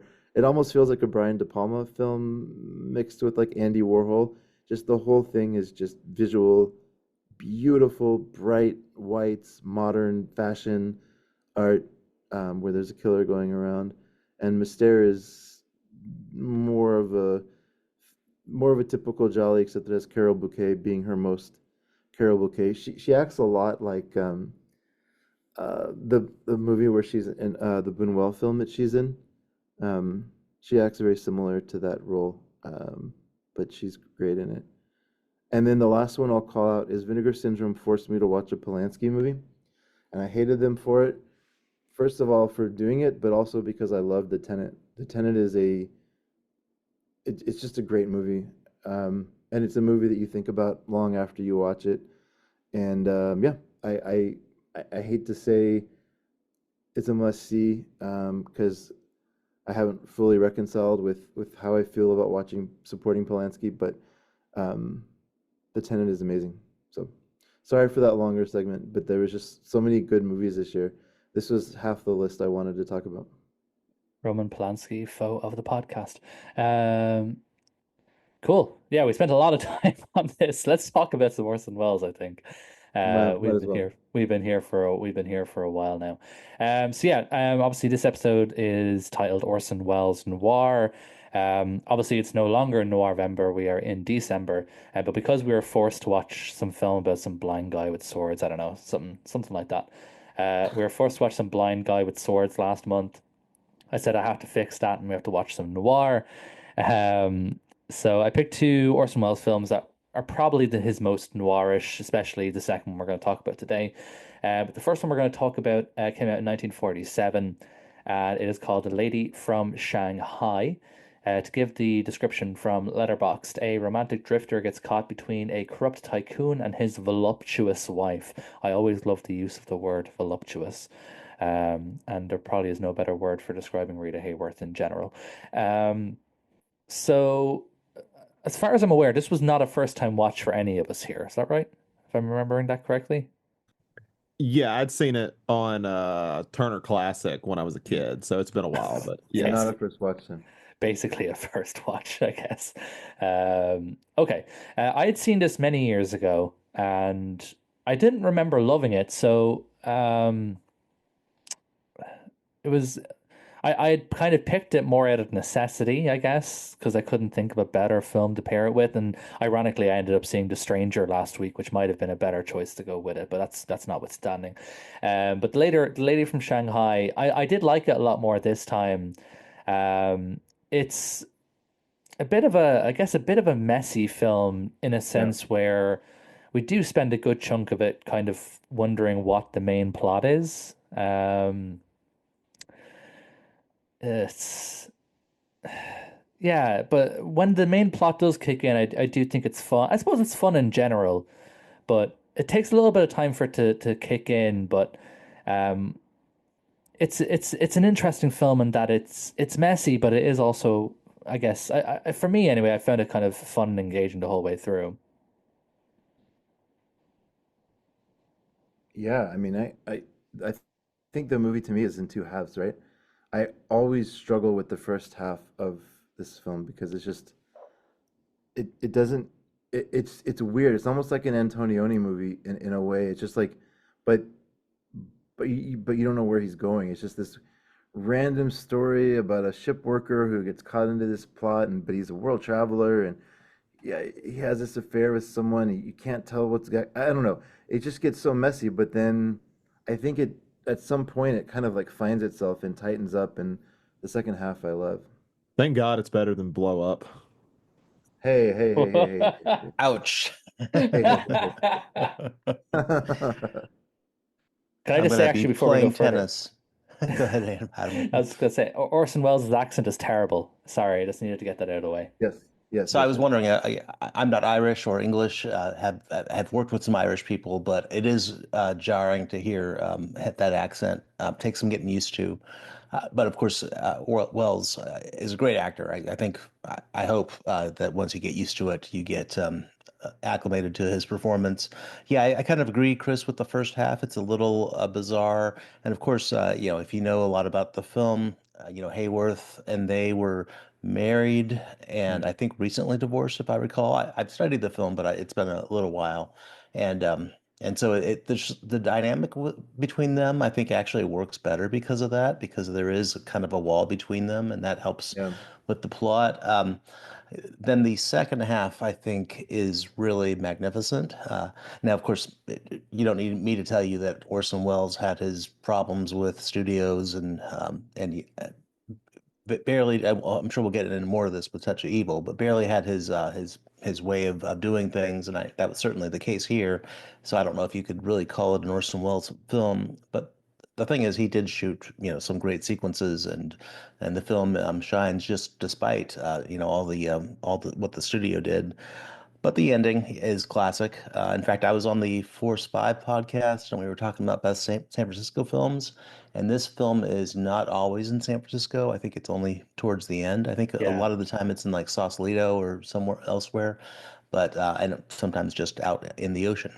But the San Francisco scenes are really remarkable. It has quite a sense of place, and then of course the mirror sequence is famous and deservedly so. Again, Wells at his best. What I'd suggest is if anybody hasn't seen this, just pay attention to the visuals because there's kind of a disorientation that happens all the way through. And I think really the scene that punctuates it, which might be a good divider in the movie, is the aquarium scene. So just seeing them, kind of reconcile their situation and their personal circumstances. Meanwhile, you have these beasts, for lack of a better word, roaming around the aquarium, and the way they're shot, it's almost like the gargoyles in Scarlet Empress. It's very kind of grotesque imagery. We actually in film class we watched this with the sound off, and just talked through it, basically like a reaction, and it was really one of the more enjoyable film experiences because it's really a different movie with the sound off. It's just so visually stimulating. But when you have all the dialogue, including Adam, the accent as well, it suffers a little bit. So it's a perplexing movie. I think I give it 7 out of 10 or 3.5 out of 5. I do like it, I do like what it could have been, but it's not one of the great noirs of Wells or anybody to Mhm. me. It's funny you bring up that aquarium scene because I was watching this. I watched it last night, so it's very fresh in my mind, and it's very odd how huge the fish and the turtles and whatever are behind them, where it doesn't look real. It doesn't look like they're actually, because obviously they're probably not actually in an aquarium. Obviously, it's probably all in a studio and stuff projected. Um, but it's like it's a weird scene because like at one point there's like a turtle behind Rita Hayworth, and this must be like the world's biggest. It must be like Gamera is there in the water. It's the world's biggest turtle because it just looks so weirdly out of proportion. So I can only imagine how fun that scene is actually, to not pay attention to the dialogue and actually pay attention to what's going on in the background because I was really thrown off by how big all the animals seemed in the background. It kept distracting me. I barely remember what they even talk about in that scene. Um, because I was just locked in on how big all the aquatic life was. Um, So Adam, that actually was a real aquarium. I forget the really, name of it, but it was in San Francisco. Yeah. what the fuck are they feeding the animals in San Francisco aquariums? I can't answer. It was a long time ago. Jesus, Zach, what are your But yeah. thoughts? You've been quiet. So yeah, this was kind of I did remember more of this than I thought I did. So my favorite element was, of course, that I realized how many times The Simpsons has referenced this movie, and I didn't realize it. I figured if they just went through the wells well, it was Citizen Kane, but they seem to really like this one as well. But as far as the movie goes, yeah, I liked it. I watched it after Touch of Evil, which may have been the mistake. Because I do generally agree that I think the first half is a little bit weaker. Just because I don't know, it feels a little convoluted. Honestly, at times it almost feels like a parody of noir, more than noir itself. Sometimes I don't know if I'm alone feeling that way, but it almost feels like a farce. Um, but I think I enjoy it more in the second half when they get to how ridiculous the whole court scene is. I just think that's fun. Yeah. Working at here's where I work more in the court system. Obviously I can pinpoint literally the entire scene's wrong, but it's so much fun and dumb that I think it makes it great. Like it's like I wish courts were like this. This would be way more fun. Well, yeah, it's one thing I do like about this film is that it does kind of have a little bit of everything in it. It has the kind of romancy scenes out in the ocean, and then it has the city scenes, it has the courtroom drama, it has the set pieces. It kind of has a little bit of everything. Mhm. So maybe Zach, you're kind of on the money there. Maybe it does feel more of a kind of like a not quite a parody, but they were going for something very specific and highlighting tropes. But it does kind of have a little bit of everything. But yeah, I think we're all kind of on the same boat really. The first half of the film is odd, and I didn't know the context as well behind. I knew that Orson Welles and Rita Hayworth were married because my wife told me that because that's her area of expertise is who old Hollywood people were married to. So when I mentioned that they were in this film together, she was like, "Oh, they were married." I was like, "Oh, I did not know that. Thank you." That is like Um, so specific. She could write a book if she like knows a lot about it because that's such a specific topic. like she will like, and I've mentioned this before. She's not a big filmy person, but like I will say an actor's name, and she'll go, "Oh yeah, they were married to this person, blah blah blah." And I'm like, "Oh, have you ever seen any of their films?" No, I'm not even sure what they look like. It's like, okay, That's awesome. fair enough. But you Uh, have a similar thing because you've read a bunch of random Wikipedia pages, right? So you can like give a synopsis of a movie that you've never seen. So, kind of. I used to be able to do that because I used to be too afraid to watch horror movies, but I Okay. was intrigued by horror movies. So, like, Okay, when that's I what was it like is. Yeah. 12, I read the Wikipedia entries for like every Halloween film, every Nightmare on Elm Street film, every Friday the 13th film, because I wanted to know what happened, but I was too afraid to watch them. So I knew, like, I knew them all. And the same reason I know the twist of like nearly every like slasher film. Like I've never seen Sleepaway Camp, but I know what happens at the end. That kind of way. But anyway, but that added context that Aaron gave, where they recently split up, actually does kind of make sense because now that I think about it, there is this kind of they're not actually very romantic with one another.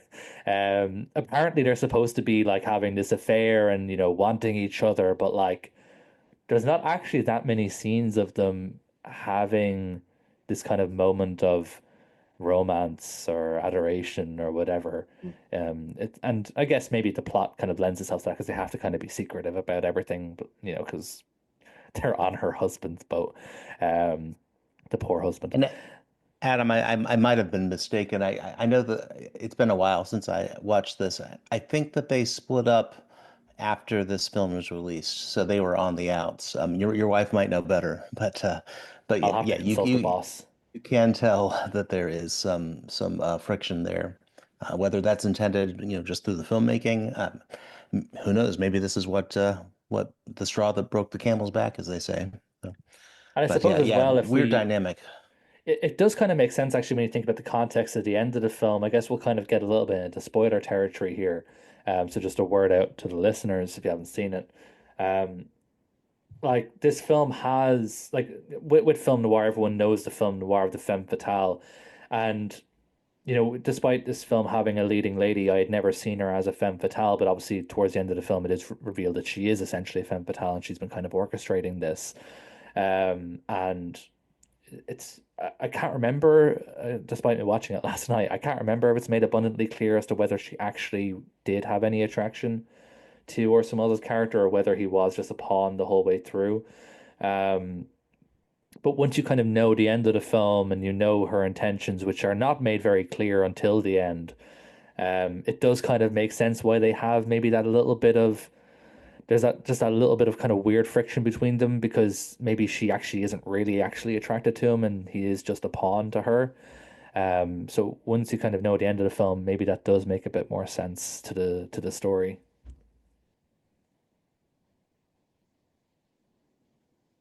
Yeah. I, I don't know that there's, I mean, there's spoilers in the sense of for the individual story, but if you look at like noir as a whole, I think this movie goes along with the genre fairly well, right? As far as there being a twist at the end and kind of like there, I think it fits the genre well in that sense. I don't think there's anything necessarily that stands out about this within the context of noir films. Does that make sense? You mean as in like there's not like it's not like it's a Like shit. it follows the like even though it starts off so loosey and like unorganized, I think it does kind of fit into the genre well as it goes along. Yeah, it's not trying to reinvent the wheel or anything. Yeah, that's it. So I want to know, speaking of like the twist, I think they missed the opportunity that could have been the best twist in the film. Is that part where he's about to get his verdict during the trial and everything, and he ends up like taking all those like poison pills. I think they should have just like had him die, and then the jury says not guilty. I feel like I've seen a film where that is not that he necessarily dies, but I feel like I've seen something recently. Oh, actually, you know what it is? It's the fucking Dungeons and Dragons movie. That's I what it is. forgot that happened in that. Maybe that was in my subconscious. Yeah, I could not remember where I saw it. Yeah, when he escapes and like, wait, we're gonna let you go. Why are you running away? Sorry. Yeah. Those two movies get confused all the time. Hey, look, Honor Among Thieves is a good movie. It's a fun time, even if you don't I like think Dungeons and Wells would have made the Dragons. movie. I I enjoyed it. He would have been. I think Orson Welles would have killed the Chris Pine role in the Dungeons and Dragons movie. Just saying. Um, There's sorry. there's one thing that I feel like I was gonna ask you all about. So, if you think about the French New Wave, which I know is Zach's favorite topic, right? But they reference Nicholas Ray a lot as Hmm. being this auteur and this like this good example of what cinema should be, right? Yeah. But Orson Welles was around at the same time making amazing films at the same time. I just a random train of thought I was on when I was watching this, but I was wondering why they don't call him out more.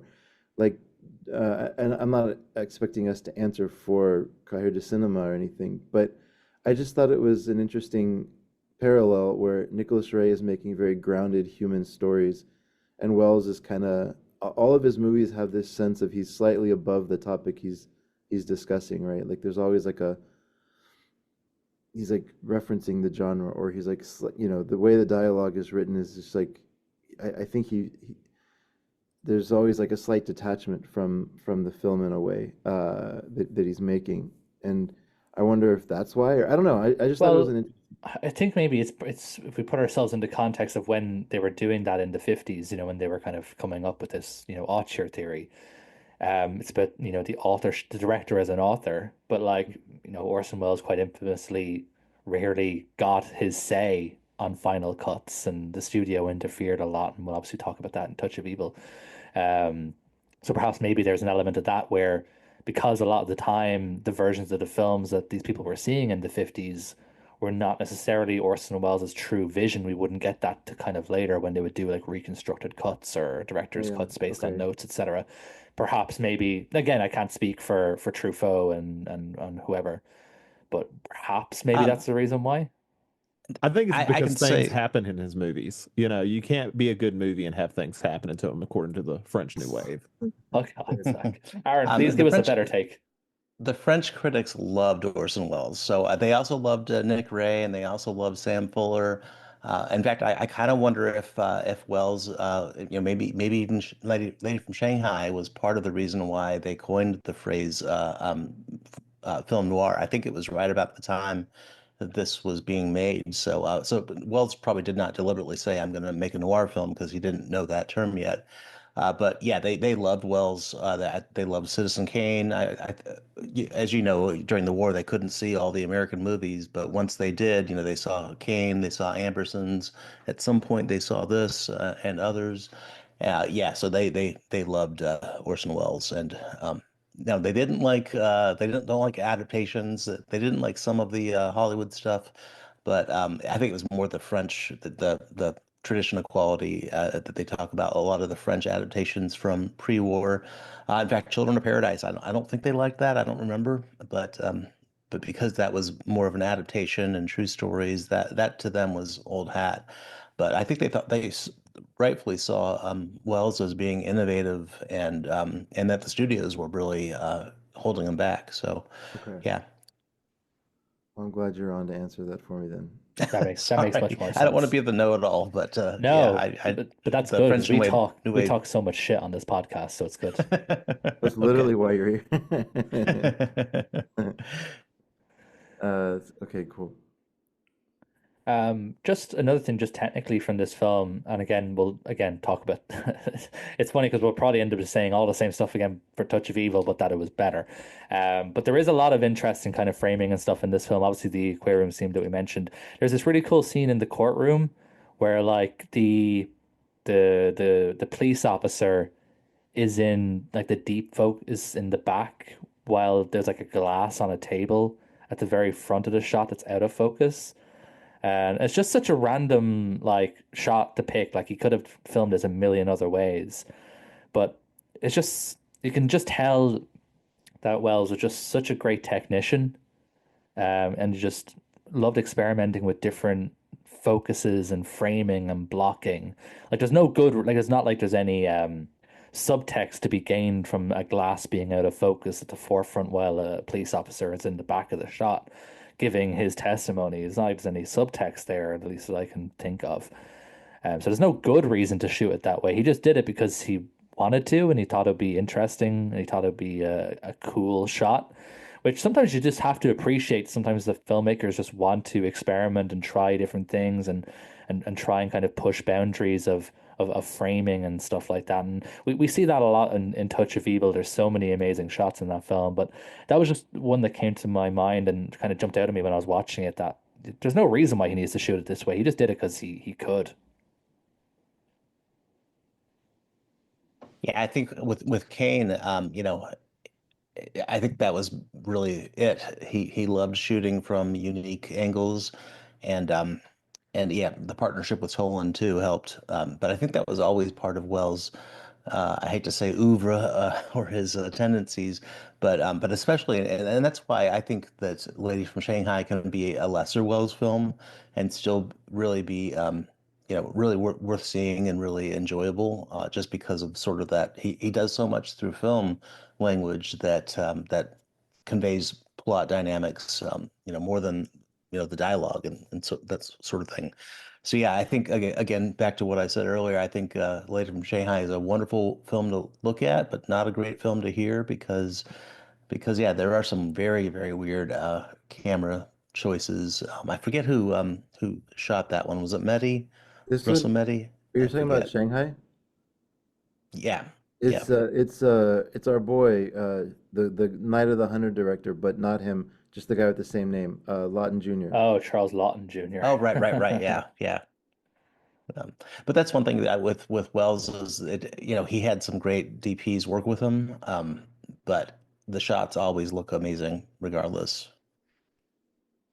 Yeah, you can really just he has such a unique style. You can always tell, you know, it's a Wells film. But of course, Greg Toland is one of the best of all time, so don't want to take anything away from him.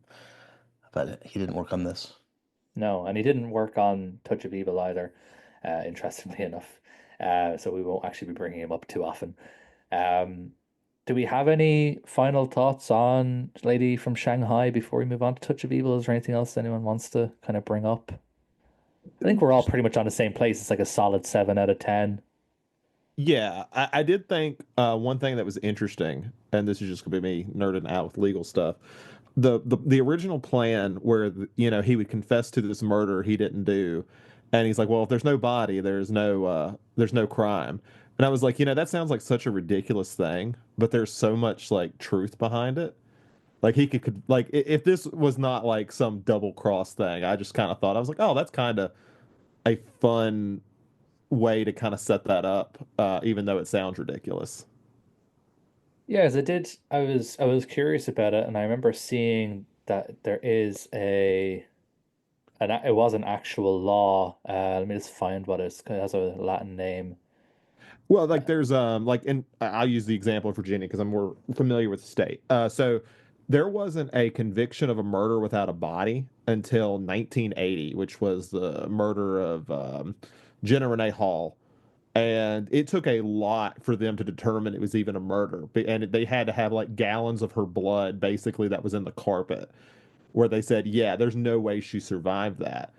And it was a big deal. So even when that kind of came off the books, it took a long time because you had to be able to establish there was a crime. You can't convict someone of a crime if you can't prove there was one. So it's kind of it's a very interesting sort of thing. And it was kind of fun to see that as almost like a plot point in this. Yeah, it you have to be desperate to even to agree to do it though. It's such a risky play. Like unless you like knew for sure. Like it seems like such a weird thing for Orson Welles' character to be like, oh, okay, yeah, that sounds fair. Let's do that. Like that must have been like I would want some assurances. I would want to like speaking to a lawyer. I suppose he is a lawyer, so what am I talking about? The actual character is telling him this is a lawyer. So yeah, I guess he had no reason to not believe him. They're all Yeah. trustworthy, right? What's Hmm? that? All lawyers are trustworthy, right? Oh Absolutely. yeah, 100%. If they say something, believe it, do it. They would never But lie. the Latin phrase was habeas corpus. That is what I think you're talking about, Zach. Um, Produce the corpse Habeas corpus sounds about right to now I'm me. getting my or because Adam. habeas Yeah, corpus. Is that right? Now you're making me doubt myself. sorry. No, you're good. You're good. Habeas Oh no, yeah, corpus. so habeas corpus. Okay, I wanted to make sure. I was like, I'm gonna sound dumb if I'm wrong. So habeas corpus is basically saying I am unlawfully detained. You cannot like if Oh, somebody right. puts Yeah. a petition of habeas corpus, they're saying I should not be here. Yeah, I So it found the doesn't right necessarily have to term. be murder or anything like that. You're super Gotcha, close, gotcha. Aaron. It was corpus delicti, That's it. which Yeah. is body Mm. of the crime, apparently. So, in its original sense, the body in question refers to not to a corpse, but to the body of essential facts that taken together prove that a crime has been committed. So, yeah, it basically means that if you can say that you did a crime, but unless there's actual proof that a crime actually happened, nobody can kind of convict you, if that makes sense. Yeah, confessions are almost essentially worthless in most cases. Yeah, unless there's actual evidence of crime. Like I can go in, I can walk into the police station later and say, "Hey, I stole a million euro. I stole it," and they'll be like, "Okay, well, like, where's the money?" Like, "Oh, I don't have it. I spent it." And they go, "Okay, show me your bank records." "Oh, I don't have them. I spent it all in cash." Like they can't prove I didn't do it, or they can't prove that I actually stole the money. I can't prove I actually stole the money. There needs to be proof, I guess. You can't just say you did a crime without there actually being evidence of a crime. It's Yeah, interesting. it'd still be a bad idea, Adam. For Right. sure. Do it for the prank. Do it for the lulz. I'll just yeah, I'll just have my phone out. Like, it's just a prank, bro. I mean, it's somewhat similar to what happens in Spartacus, right? In a way, in some, not directly, but where it becomes difficult. I guess there it's more difficult to figure out who the criminal was if everybody is the criminal. Yeah. Maybe that's slightly different, but we're seeing this play out live right now in New York, which is fascinating, Yeah. where nobody's willing to name the killer, even if they know, even though there's a face. Um, And it also happened in Rudy in its own way. In Rudy. Shout out to Rudy. Wait, before we move on, what are the three noir films? It's this one, it's Touch of Evil, and then is it The Stranger? What is the third one? What do you mean, what is the third one? As in, You mean Wells's So, films? yeah. Within Wells, there's I guess Uh, The three. Stranger is The probably, yeah. Stranger would be the other Okay, noir. Yeah. okay. So that and The Stranger came out first. I was gonna say this is the first of his noir trilogy, but I think The Stranger was a year or two before. So, Yeah, Stranger um, is 1946. This is 1947. Touch of Evil now is 1958. And you can tell 10 years were not kind to poor Orson uh, in between these. Will we move on to Touch of Evil? Yeah, let's do it. Sure. Cool. So this, like I said, 1958, and the very convoluted plot from Letterboxd reads as follows: when a car bomb explodes on the American side of the U.S.-Mexican border, Mexican drug enforcement agent Miguel Vargas begins his investigation along with American police captain Hank Quinlan. When Vargas begins to suspect that Quinlan and his shady partner Menzies are planting evidence to frame an innocent man, his investigations into their possible corruption quickly put himself and his new bride Susie in jeopardy. And now I can breathe. Um, so this was my third time seeing Touch of Evil, and I just love it every time I watch it. Probably because I understand the plot a little bit better every time. This is a little bit convoluted for, I guess, for me anyway. There's a lot happening and a lot of different subplots and moving pieces. So every time I watch it, I like understand the plot a little bit better, so I tend to love it a little bit more. Um, I did allude earlier to a unique letterbox list that I have, and this is a letterbox list I have of this film, which is Janet Leigh stays in motels and bad things happen. Which is There's this more and than two. Psycho. Well, no, this and Psycho. If anyone has a third, I've been wanting to update that list for a long time. So please let me know if there's another film where Janet Leigh has a bad time in a motel. Not only that, it's Um, like a motel too. It's it's like very hyper very specific. specific, very Yeah. hyper specific. Yeah. But yeah, like I said, I love this film. This is maybe my hot take of the episode, but and I've said it before on this podcast. I think this film is better than Citizen Kane. I think it's Wells' best film. It's just incredible. Everything about it, from his own performance as Hank Quinlan, just an absolute scumbag, just a Right. horrible, such a great character. Um, because of how flawed he is, like there's you can kind of sense that there's a story behind why he does what he does, which obviously he gets into during the film. Incredible character, credibility performance, but then just technically the film is just amazing. The shots, the cinematography, the framing, the editing. And I will just put it out here. I've only ever seen the theatrical version. The Eureka set does include what's called a reconstructed version, which is slightly longer, which is basically made from Orson Welles' original notes after the film was essentially taken out of his hands. So I've never actually seen that version, so that might be even better. I don't know. I'll need to get around to it. So were we supposed to watch the theatrical? Because I watched the reconstructed. Okay, I don't no, no, Okay. that's Okay. absolutely fine. Okay. I just watched what was available. I assumed that the theatrical would have been the widely available one, but if that's not the case, then that's fine. Yeah, so I think this must be why you invited me on the podcast, Adam, Yeah, and friends, because this is forever in my top four, and I do agree with your statement about this being the best Wells film. I think it's weird that that's a controversial statement, especially with Kane. Kane I think is still pretty high up on the Sight Sound list. I think this is on there as well, but I'm not sure of the placement. But the thing is, this is yet another example of many where the studios did not play nice with Wells, and Wells actually made a brilliant film, despite them. And I think this time they really couldn't hurt this film, like Ambersons, for example, which is probably still somewhere in Brazil or in the ocean or who knows where. But and I don't know if you both, all three of you saw the two long takes. But and there's just so much going on, Adam, as you mentioned. So it really is something that rewards rewatches, and I would recommend the reconstructed cut if you get a chance. And Zach, curious what you have to say about that. But I think the real brilliance of Wells really shines in this movie, really because of that second long take, the one that's in the really in the house when they're doing the interrogation. And sometimes my first time watching it, I missed that. And then as I learned more about the making of the film and how that came to be. Um, you might know this, but they were behind schedule, and Wells, I think at this point he'd learned his lesson, and they had I think I don't know the number of pages, but we'll say 10 pages of dialogue to shoot, which is usually impossible to do in a single day or two. And what happened is he just decided that's when he conceived that long take, and he was like, "We're just going to get through this part of the script." Before he shot it, I think that they were already talking about taking the film from him because he was behind. So then he puts together this brilliant sequence and he shoots it, and it's wonderful and stands the test of time. And yeah, he burned through all that dialogue, and it's really one of the best shots I think in film history, which is saying something that it's actually just one of the two best shots in this film, because that opening long take as Right. well is also miraculous.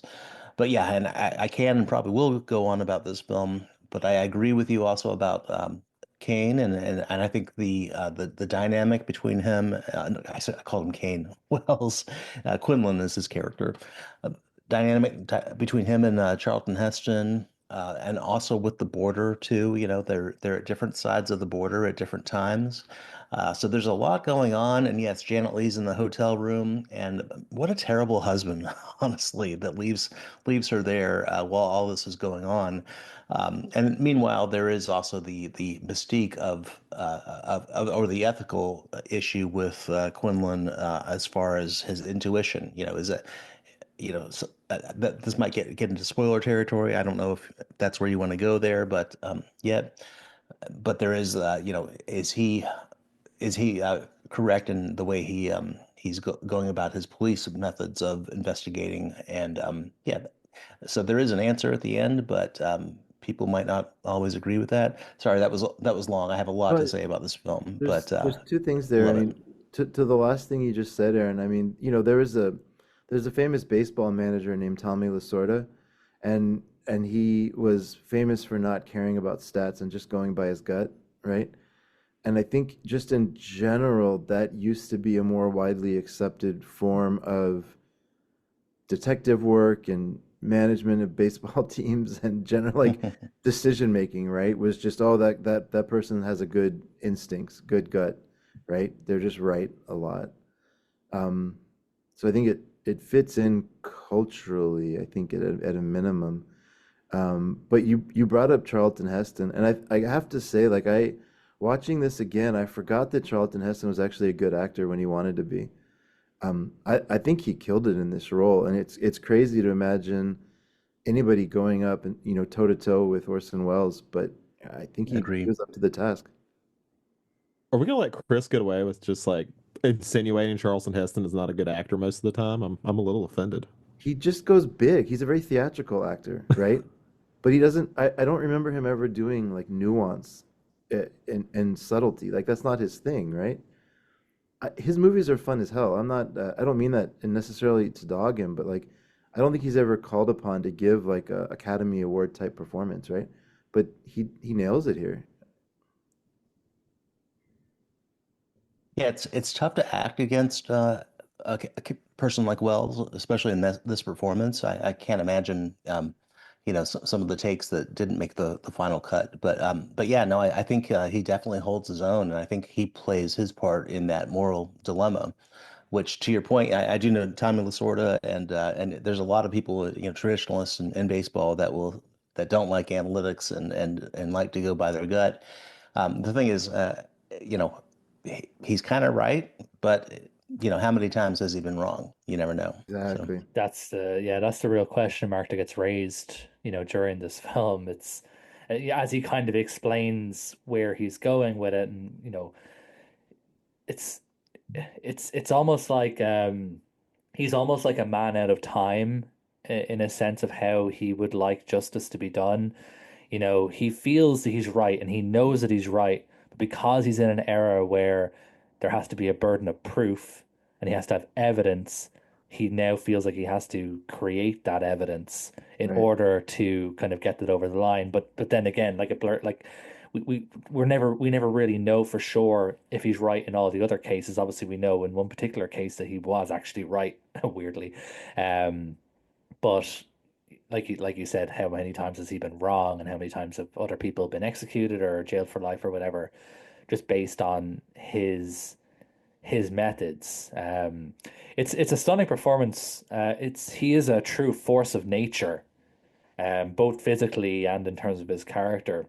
Hmm. And it's so like the emotional depth is so I don't think I've seen the emotional depth in a villain from this era apart from like The Hitchhiker, where there's just so many layers to peel away. It's not like he's a cartoonish villain, one note, whatever. He's so like the character is just so well written. There's so many different layers, and despite the kind of twisted nature of why he does what he does like seem to have a what he believes is a genuine reason for doing the bad things that he does, and he really truly believes that he's right and he's making the right decisions. Um, it's incredible. Just on a note of Charlton Heston, who I do think is good in this film. Um, just another one from my wife, who did watch this film with me, and I told her Charlton Heston was in it, and she goes, "Is that the guy who said that his guns will be taken from his cold dead hands?" What a Um, base dude. and I said, "I don't know," and then she he is said, that "No, guy. that's him." Yeah, she's like, Yeah. "Yeah, that's him. I'm pretty sure that's him." And then she looked it up Yeah, and it because was. Tim Roth almost didn't want to like act with him in the Planet of the Apes remake because he was such a staunch NRA member. There's a whole thing about that. Like they had to really work through that because he wouldn't do a scene with him. Wait, is Charlton Heston in the He Planet is of the a Apes very remake? small part. He dies like in Oh, the movie, not as its original character. He's like I playing was an ape. thinking. Oh, okay, that's funny. I did not know Yeah, that because I've never seen that film. Because why the fuck would I? There's that's a actually better a. decision. I used to really like this documentarian. I kind of putting that in air quotes called Michael Moore. Because in his early work, he was very doing a lot of work to kind of push social causes, and he had some interesting cases where he was able to bring attention to injustice and get it overturned and stuff. But there's a scene where in one of his documentaries, he goes and interviews Charlton Heston, and it's a real shitty form of journalism. Like he goes in under kind of false pretenses and just really embarrasses him. And I know that, people that don't like guns were celebrating it because like, oh, we got him.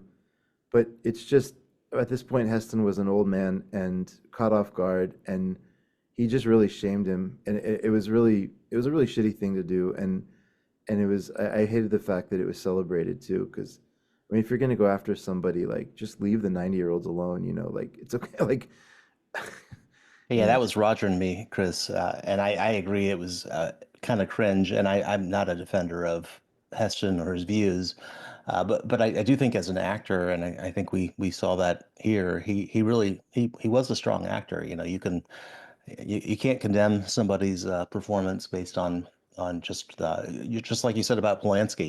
You have to separate art from the artist, Yeah. and they did. There are a lot of people that weren't great people in Hollywood, in classic Hollywood.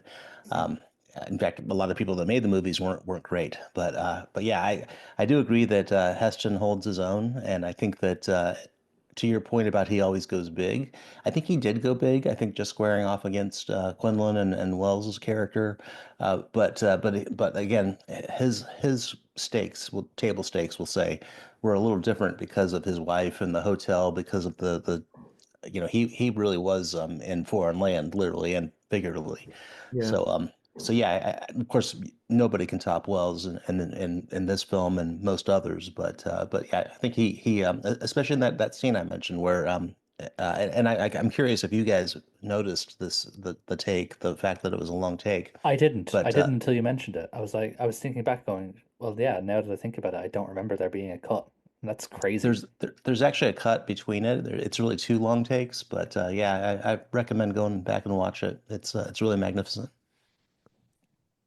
Well, I don't know if there's like a lot of information on the opening long take because I think it's like what, like 3.5 minutes, and that's, I don't know, roughly 400 feet of film, and I think that's about how long a canister was. So I don't know if they just took up an entire can. I mean, it's really impressive, especially for the time for a take to go that long. I don't know if it was like the record at the time or if it was like close to it as far as long takes go, because it's pretty long, at least longer than a lot of the ones I'd seen in that era. It's the most audacious opening Hmm. shot of a film in history, in my opinion. Just the sheer audacity to pull it off. Only Wells could have done it. And it's really the probably the most famous take because it is the opening of the film, and yeah, it's been talked about for decades. That's why the second cut, the second take is if you watch any of the cuts and listen to the commentary, most people will talk about that. In fact, I mentioned that I was talking to Imogen Sarah Smith about this, and she just did a commentary for Kino a couple years ago, and she was just like, with Wells, there's so much to say. Like there's you can never run out of anything. But those two cuts are a big part of why it's great. But I do agree that the first cut is, or the first take is more audacious, more it draws more attention to itself. The second long take is more expeditious, efficient. It's more story. And I Mm. think that actually is a credit to Wells and what he was doing that you don't notice. It's not as obvious as opposed to the first take. And I don't know if there are any records, Zach, of long takes, but it was probably up there, I both of did them. think I did do a little reading on the back, a little bit of background because I was trying to get some information, and I think my favorite little story from that was apparently the guy asking them about citizenship at the end of the take kept messing up his line, and at some point I think Wells just said, "Okay, if you forget your line, just mouth something, and I'll put it in post." He's like, "For the love of God, just don't say I'm sorry, Mr. Wells, when you do the take." I actually didn't know that. That's great. That's I'm great. sure that guy got a lot of hate on the set. He's like the worst possible guy to fuck up. It's the last guy. You Yeah, actually don't want to be the last guy really when you're doing this kind of a long take. it's The really a you pressure, had one job kind of guy. yeah, the pressure you're going to put yourself under. Just out of curiosity with the reconstructed cut, because Marlene Dietrich gets pretty high billing in this film. In the theatrical, she's not in it a ton. Her character doesn't get a lot to do. And I'm wondering if it was more just her star status pushed her up the billing, or does she get more to do in the reconstructed cut? Is she the tarot reader girl? Yeah, she's like this. Like She I think she is, yeah. runs like the. I don't know if it's like a brothel or whatever it is, but yeah, it's where Quinlan hangs out. I mean, I guess she has about like, if I was going to guess, like 5 scenes in the movie. I don't know how that compares. I mean, she's in Yeah, it. it's not much. Yeah, I think it's about the same. Small part, but powerful part. Yeah, it's just because like she shows up at the end and does like a little speech, and I'm like, okay, thanks, Marlene. Um, Yeah, she has a is few scenes. and I noticed on the I'm only reading the cast list now, and it Joseph Cotton is listed as being in this film. He must have only had a bit part because I don't remember seeing him. What's his name in the movie? Let me hover over. Coroner uncredited. There's my answer. He was an Ah, okay. uncredited coroner. Because I don't remember Yeah, seeing he's only Joseph in it for Cotton. a second. Okay, that Yeah, makes so much more sense. yeah. Because I do not remember seeing, and I would have remembered because I love Joseph Cotton. So I feel like I should have remembered him showing up. Just apart from the long takes, I think this film technically is phenomenal. Especially the parts that I love is towards the in that kind of last sequence where Vargas is following Quinlan and Menzies, and and you're having these cuts between Vargas following with this really cool radio thing. But whenever it cuts back to Vargas, it's always this like almost like a Dutch angle. It's like really sweaty and kind of close up to him, and he's getting dirtier and dirtier as he's kind of trying to follow along and climbing over fences and climbing into the river. And it's the way they're cutting back and forth and the way they're sort of shooting right up close in front of him is it's I don't know, just it's really cool. It's a really interesting way to kind of close out the film because it's not action packed because it's essentially just following, but the state that the tension is so high because you know what's kind of at stake and you know what will happen if he gets caught. Because he's essentially fighting for his own freedom now as well, because obviously there's this subplot where Quinlan is trying to get him put away, get him completely off his back. So there's so much stakes there, but the actual kind of final sequence is relatively subdued. It's not like it's an action scene or anything. So I found that final sequence just really interesting, just technically. Well, and I think they set that up well, like in kind of an interesting way, because probably like my favorite element of the film, and I don't know if Wells does this in other things, but I noticed it a lot here, is how much is going on in the background and like in so many scenes. Like I think sometimes it's easy to get focused in, and you're like, okay, this scene is between these two characters. But when you have like this movie where a lot is going on, characters are doing their own thing, you'll see them almost like cross over, like in the background and things like that. So when you get to this scene, and that's pretty much the whole point, is Vargas is in the background of this other scene going on, and he's really the one kind of pushing it through. It's just getting more focus than it did in like the rest of the film. And really, I think the way, of course, Orson Welles can tell a story, and I think often, I think we probably all agree that sometimes the most suspenseful parts of films are when there's not much happening. You're just kind of anticipating it. And I think that last scene, the way the radio works, you're really not sure how it's going to unravel. You don't know if he's going to catch, if Quinlan is going to win, if he's going to catch Vargas or not. So I think it's really a masterclass in suspense, and Mhm. and I think it does not go too fast. I think it's about the right amount of pace. Might not be as fast as say, well, not Touch of Evil, Third Man, in the sewers, Yeah. but yeah, no, I think it is really just a powerful, and also you mentioned the sweatiness and the dirtiness of Wells in his performance. That could have been really like horrific, actually. That could have backfired. He could have looked fake. And sometimes I think actually he does look a little fake, but it's okay because it's Wells. But it could have been so much worse. Yeah, no, I think it's quite a scene and quite a finish to really powder keg of a movie. Yeah, I think the way the last scene plays out in terms of, I suppose the uncultured would call it an exposition dump because that's essentially we're just gathering information that Vargas needs to put Quinlan away. But the film is just full of information being fed to you, sometimes subtly, sometimes unsubtly. And the way that that's mirrored in the final scene is great because, again, we're being told information and we're being told quite a lot of information, but it's finally making everything else add up. It's a real culmination of, I guess, the mystery. And this is not really a mystery film in the traditional sense. But it really just kind of makes everyone else's motives add up. And I think the film does end, despite, again, maybe this is just more of a problem with the theatrical cut. It does end a little bit abruptly. Vargas is like, okay, got the evidence, see ya, and I'm off. And he just gets in a car with Janet Leigh and drives into the sunset. Um, it does end a little bit abruptly, but the way that we're finally given all the pieces as the audience, and we can kind of put them together ourselves to say, okay, we know why each character did their part during the film, which was sometimes unclear. The lines were blurred sometimes during the film. But I do think that the film does a great job of wrapping everything up and in terms of putting all the plot points together to make you understand why everything happened.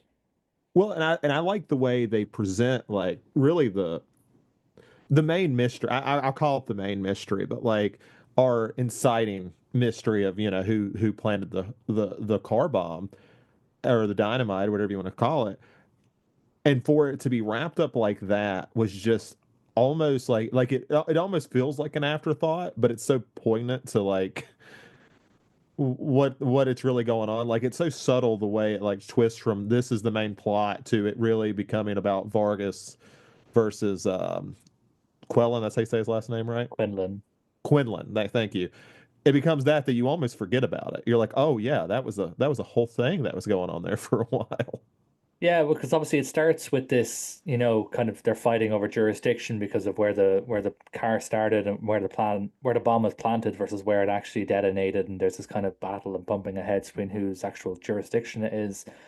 And you think it is going to be like a murder mystery or, about who planted the bomb, but obviously it becomes very quickly this, idea of like how race relations boil over when you're in these border towns.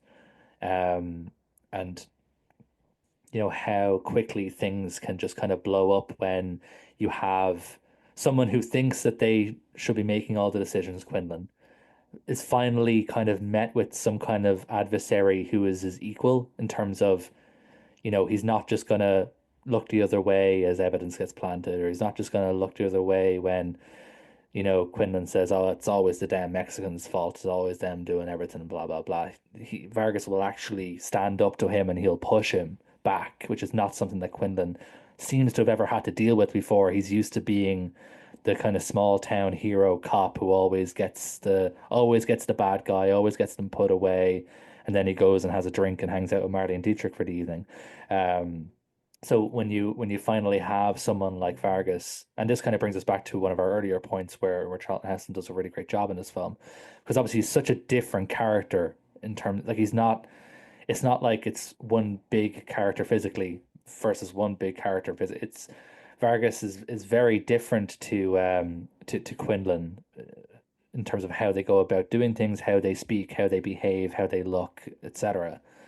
But in terms of their philosophies and what they believe in, they are equals and they will equally fight for that until the very end, which is it's such an interesting film because like you said, we kind of forget about the main mystery because all we really care about is these two kind of forces going up against another to see who can get the better of the other one. Yeah, exactly. Tommy Lasorda versus Billy Bean. How about that? There you go. Nice. You were talking about Charleston Heston feeling different. Every time when it first started, I was like, I feel like this is where Warren Oates got his personality for the 60s and 70s, Oh, was interesting. from this character. I just thought Warren Oates the whole time. You know what? He would have killed it in this role. That's a really interesting comparison. Yeah, he would have. He's great. Great. Do we have any other kind of final thoughts on Touch of Evil? I think we've kind of touched on everything. Haha, I see what you did there. Yeah. Speaking of just puns on the title, I do really love the title for this. Um, like evil is portrayed in like multiple ways in the film, right? There's so many different ways to look at evil, and whether it's just the nature of the crimes that are happening south of the border and Charlton Heston's hopelessness, or whether it's the character of Orson Welles, or just I don't know, like there's so many different ways that it's portrayed. I really love the title, and I think it's another layer to the movie that it's like this is something that I think every time you watch it, you get something slightly different out of it. I mean, every time you watch the movie, you get something slightly different out of it. But no matter what, it's always geared around that theme. So I just think it's a good example of somebody having a perfect title to a film. Yeah, because obviously it can be meant figuratively and literally in terms of Yeah. a touch of evil, because obviously we know Yeah. what Quinlan's MO is. Right. But obviously there's that kind of figurative, there's a touch of evil kind of in every small town. So Hmm. yeah. I think it's also worth mentioning that it's one of the last big noirs. So, and Yeah. it actually was pretty successful. I don't have the box office budget information, but I think it probably made, at least double or triple its budget. And of course, it was super popular, not just with French critics, but, the American critics as well. And they of course, Saris was working, and Auteur Theory was very well and alive. But this was one of the last big noirs. I think it kind of petered out. Around 1960. I think Blast of Silence might be the last. I don't know. Probably that depends on who you ask. But I think maybe this is kind of like the who could top this? This was really just the maybe not the masterpiece of noir, but one of the great closing statements. So I think it's good to have this discussion with this film. Actually, both of these films, because this Shanghai does not measure up, but it is a fine film. Touch of Yeah. Evil is a masterpiece. Yeah. 1958 is home to two masterpiece film noirs, Touch of Evil What's the and other?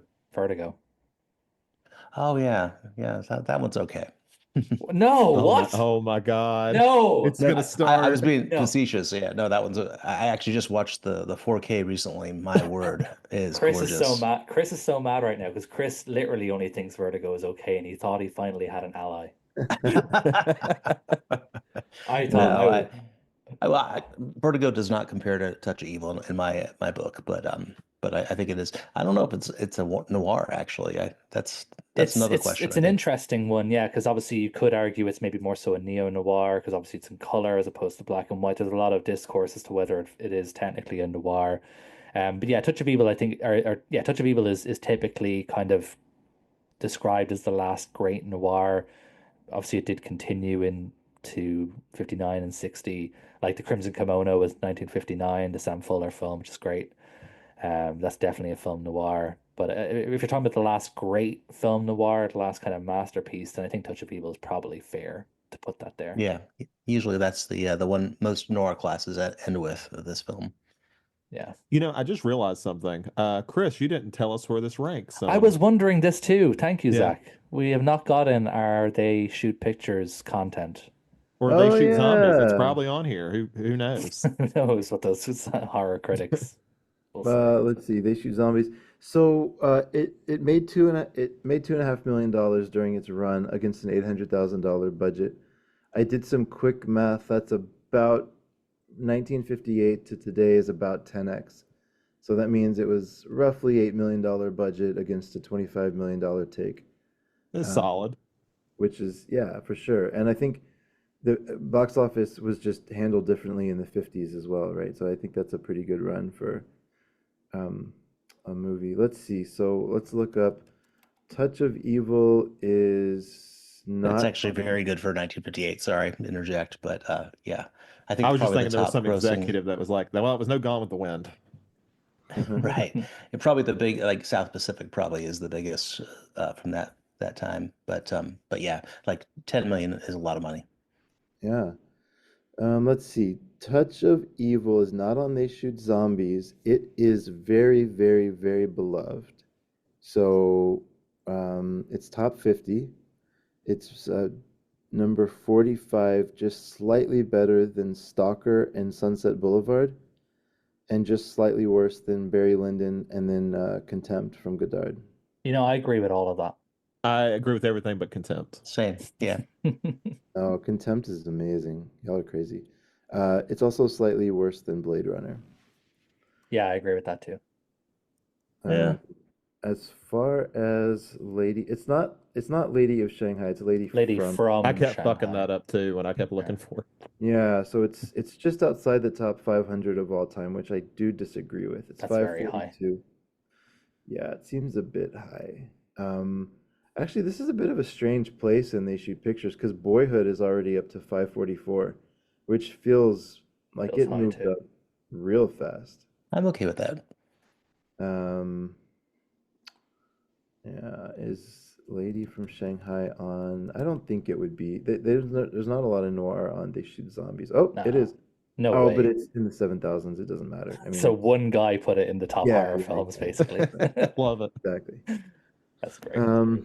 Yeah, the only thing I'm just curious about before we wrap up, because I know we're getting to that point. Speaking of Chris getting validation, since we have a man of culture on the podcast, Aaron, I'd love to hear your experience with the Zatoichi movies, Oh my God. and if you generally like them, or what's your general opinion on the Zatoichi movies? I think they're amazing. I think well, I shouldn't say. I think the franchise is terrific. The box set from Criterion is really one of the all time. Now they do get a little silly sometimes, and but there are some gems even like kind of scattered throughout that I do like. I couldn't name all of them. If I looked at my letterbox, I probably could, but there's some Hmm. even in the late, like in the 20s or whatever, however many there were.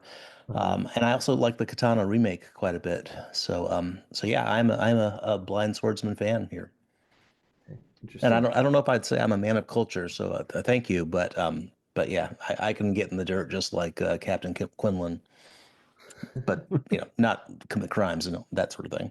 I'm just gonna take every opportunity I can to bring up the fact that Adam and Zach had a bad take on Zatoichi. He didn't I did like that not it was listen an to that. even split. He had to like slightly get one more person, just say, "Look, you're in the minority now." Yeah. So you didn't like Zatoichi, Adam?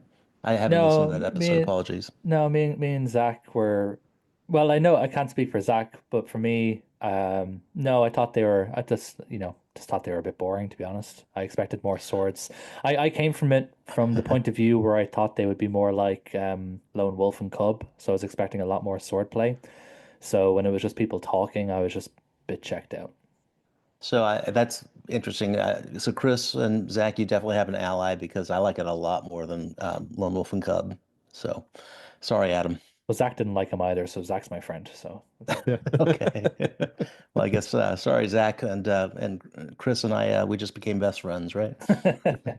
Oh my God, did we just become best friends? What is that from? That was the gif I was thinking. I Yeah. think every time we have a guest now, Chris is just going to bring up the fact that me and Zach don't like I Satoichi. can't That's the wait until litmus test. 2028 wrap up. Like, let me ask you something. Criterion. How do you feel about? No, I'll just do it once. Just do it once. No, Just for I'm not show going to put first. them against these films we discussed. They are formulaic. They are what they are. It's basically like a TV show, but Yeah, I think it's a very good TV show. And for Japanese cinema at the time, it was changing. So no, I think it's good stuff. great. Not for everybody though. Clearly. Um, before we wrap up, then, Zach, your turn next. So you're going to be taking us into the new year. Do you want to tell our listeners what we'll be coming back with? Yes. So I thought, I can't even give you a reason why I thought of this. I was just watching them recently, so I don't have any major backstory, but I That's thought as we good would, as reason as any, to be honest. yeah, yeah. So I figured we would talk into some recent Viking films. I think, it's, it's really interesting how like Norse mythology has like really taken over a lot of like more pop culture stuff. You got God of War. I think Assassin's Creed ripped that off like a couple years later, that sort of thing. So I wanted to pick like three more recent ones. So I figured we would do 2009 Refn's Valhalla Rising, and then we would go on to Thanks-Killing director's third film, The Headhunter, which came out in 2018. Nice. And then finish off with Eggers' The Northman, which might be perfect timing because that'll be probably right after Nosferatu releases. So I thought that would be a good trilogy to put together. That was good. I've never seen any of these movies, so look forward to them. I love that I've now picked 2 Refn films, and I'm now just going to make it a goal that we never watch Drive. I'm We're going fine to go with through that. all of them and never watch Drive. Oh, guys, Drive is so good. Oh, it's great. I love Drive. I'm just avoiding it now. Well, I'll be writing about Eggers probably about the time you record, so I'll be popping in the Northman. We'll look forward to your episode. Unless we shit on it. Then I'll just be sad. I'll be surprised if I do, because I like the other 2 Eggers films. So I'll be surprised. Well, I'll invite Zach on our show. How about that? Oh, I'll take it. I'll be there. Awesome. Perfect. Aaron, thank you so much for joining us once again. It's been great having you on. As I said to listeners, this will be our last episode of 2024. We'll see you again sometime in early 2025. We'll keep you updated on the socials. All our social links are below in the description as usual, as well as everything for Aaron. So obviously go check out, if you haven't somehow checked out his podcasts, if you haven't checked out Cine Journeys, etc., all that stuff will be in the description. So yeah, everyone, happy holidays, happy new year. Aaron, thank you again. And Zatoichi sucks. It was a great time. Thanks for having me. Zatoichi's okay.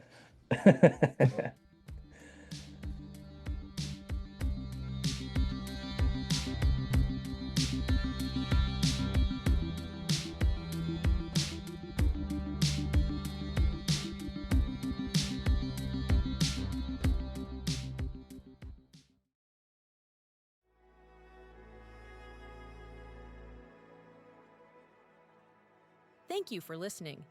To hear more shows from the Someone's Favorite Productions podcast network, please select the link in the description. I am Adam Lundy, the host of the Radiance Films podcast, a show that is dedicated to all things Radiance Films. Join me every month as myself and some varied and interesting guests sit down to discuss the latest releases and announcements from Radiance Films, now part of Someone's Favorite Productions podcast network. If you're looking for more horror outside of the mainstream, look no further than Unsung Horrors, a podcast about underseen horror movies. I'm Lance. And I'm Erica. Every other week, we'll cover a horror movie with fewer than 1,000 views on Letterboxd. We'll even give you double feature recommendations to pair with the movies we discuss. From gothic to shot on video, from slashers to comedies, from giallo to J-horror, we'll cover all the subgenres. So join us as we unearth these hidden gems of horror. Follow us on Instagram, Twitter, and Facebook, all at Unsung Horrors, available wherever you listen to podcasts. And part of the Someone's Favorite Productions podcast network.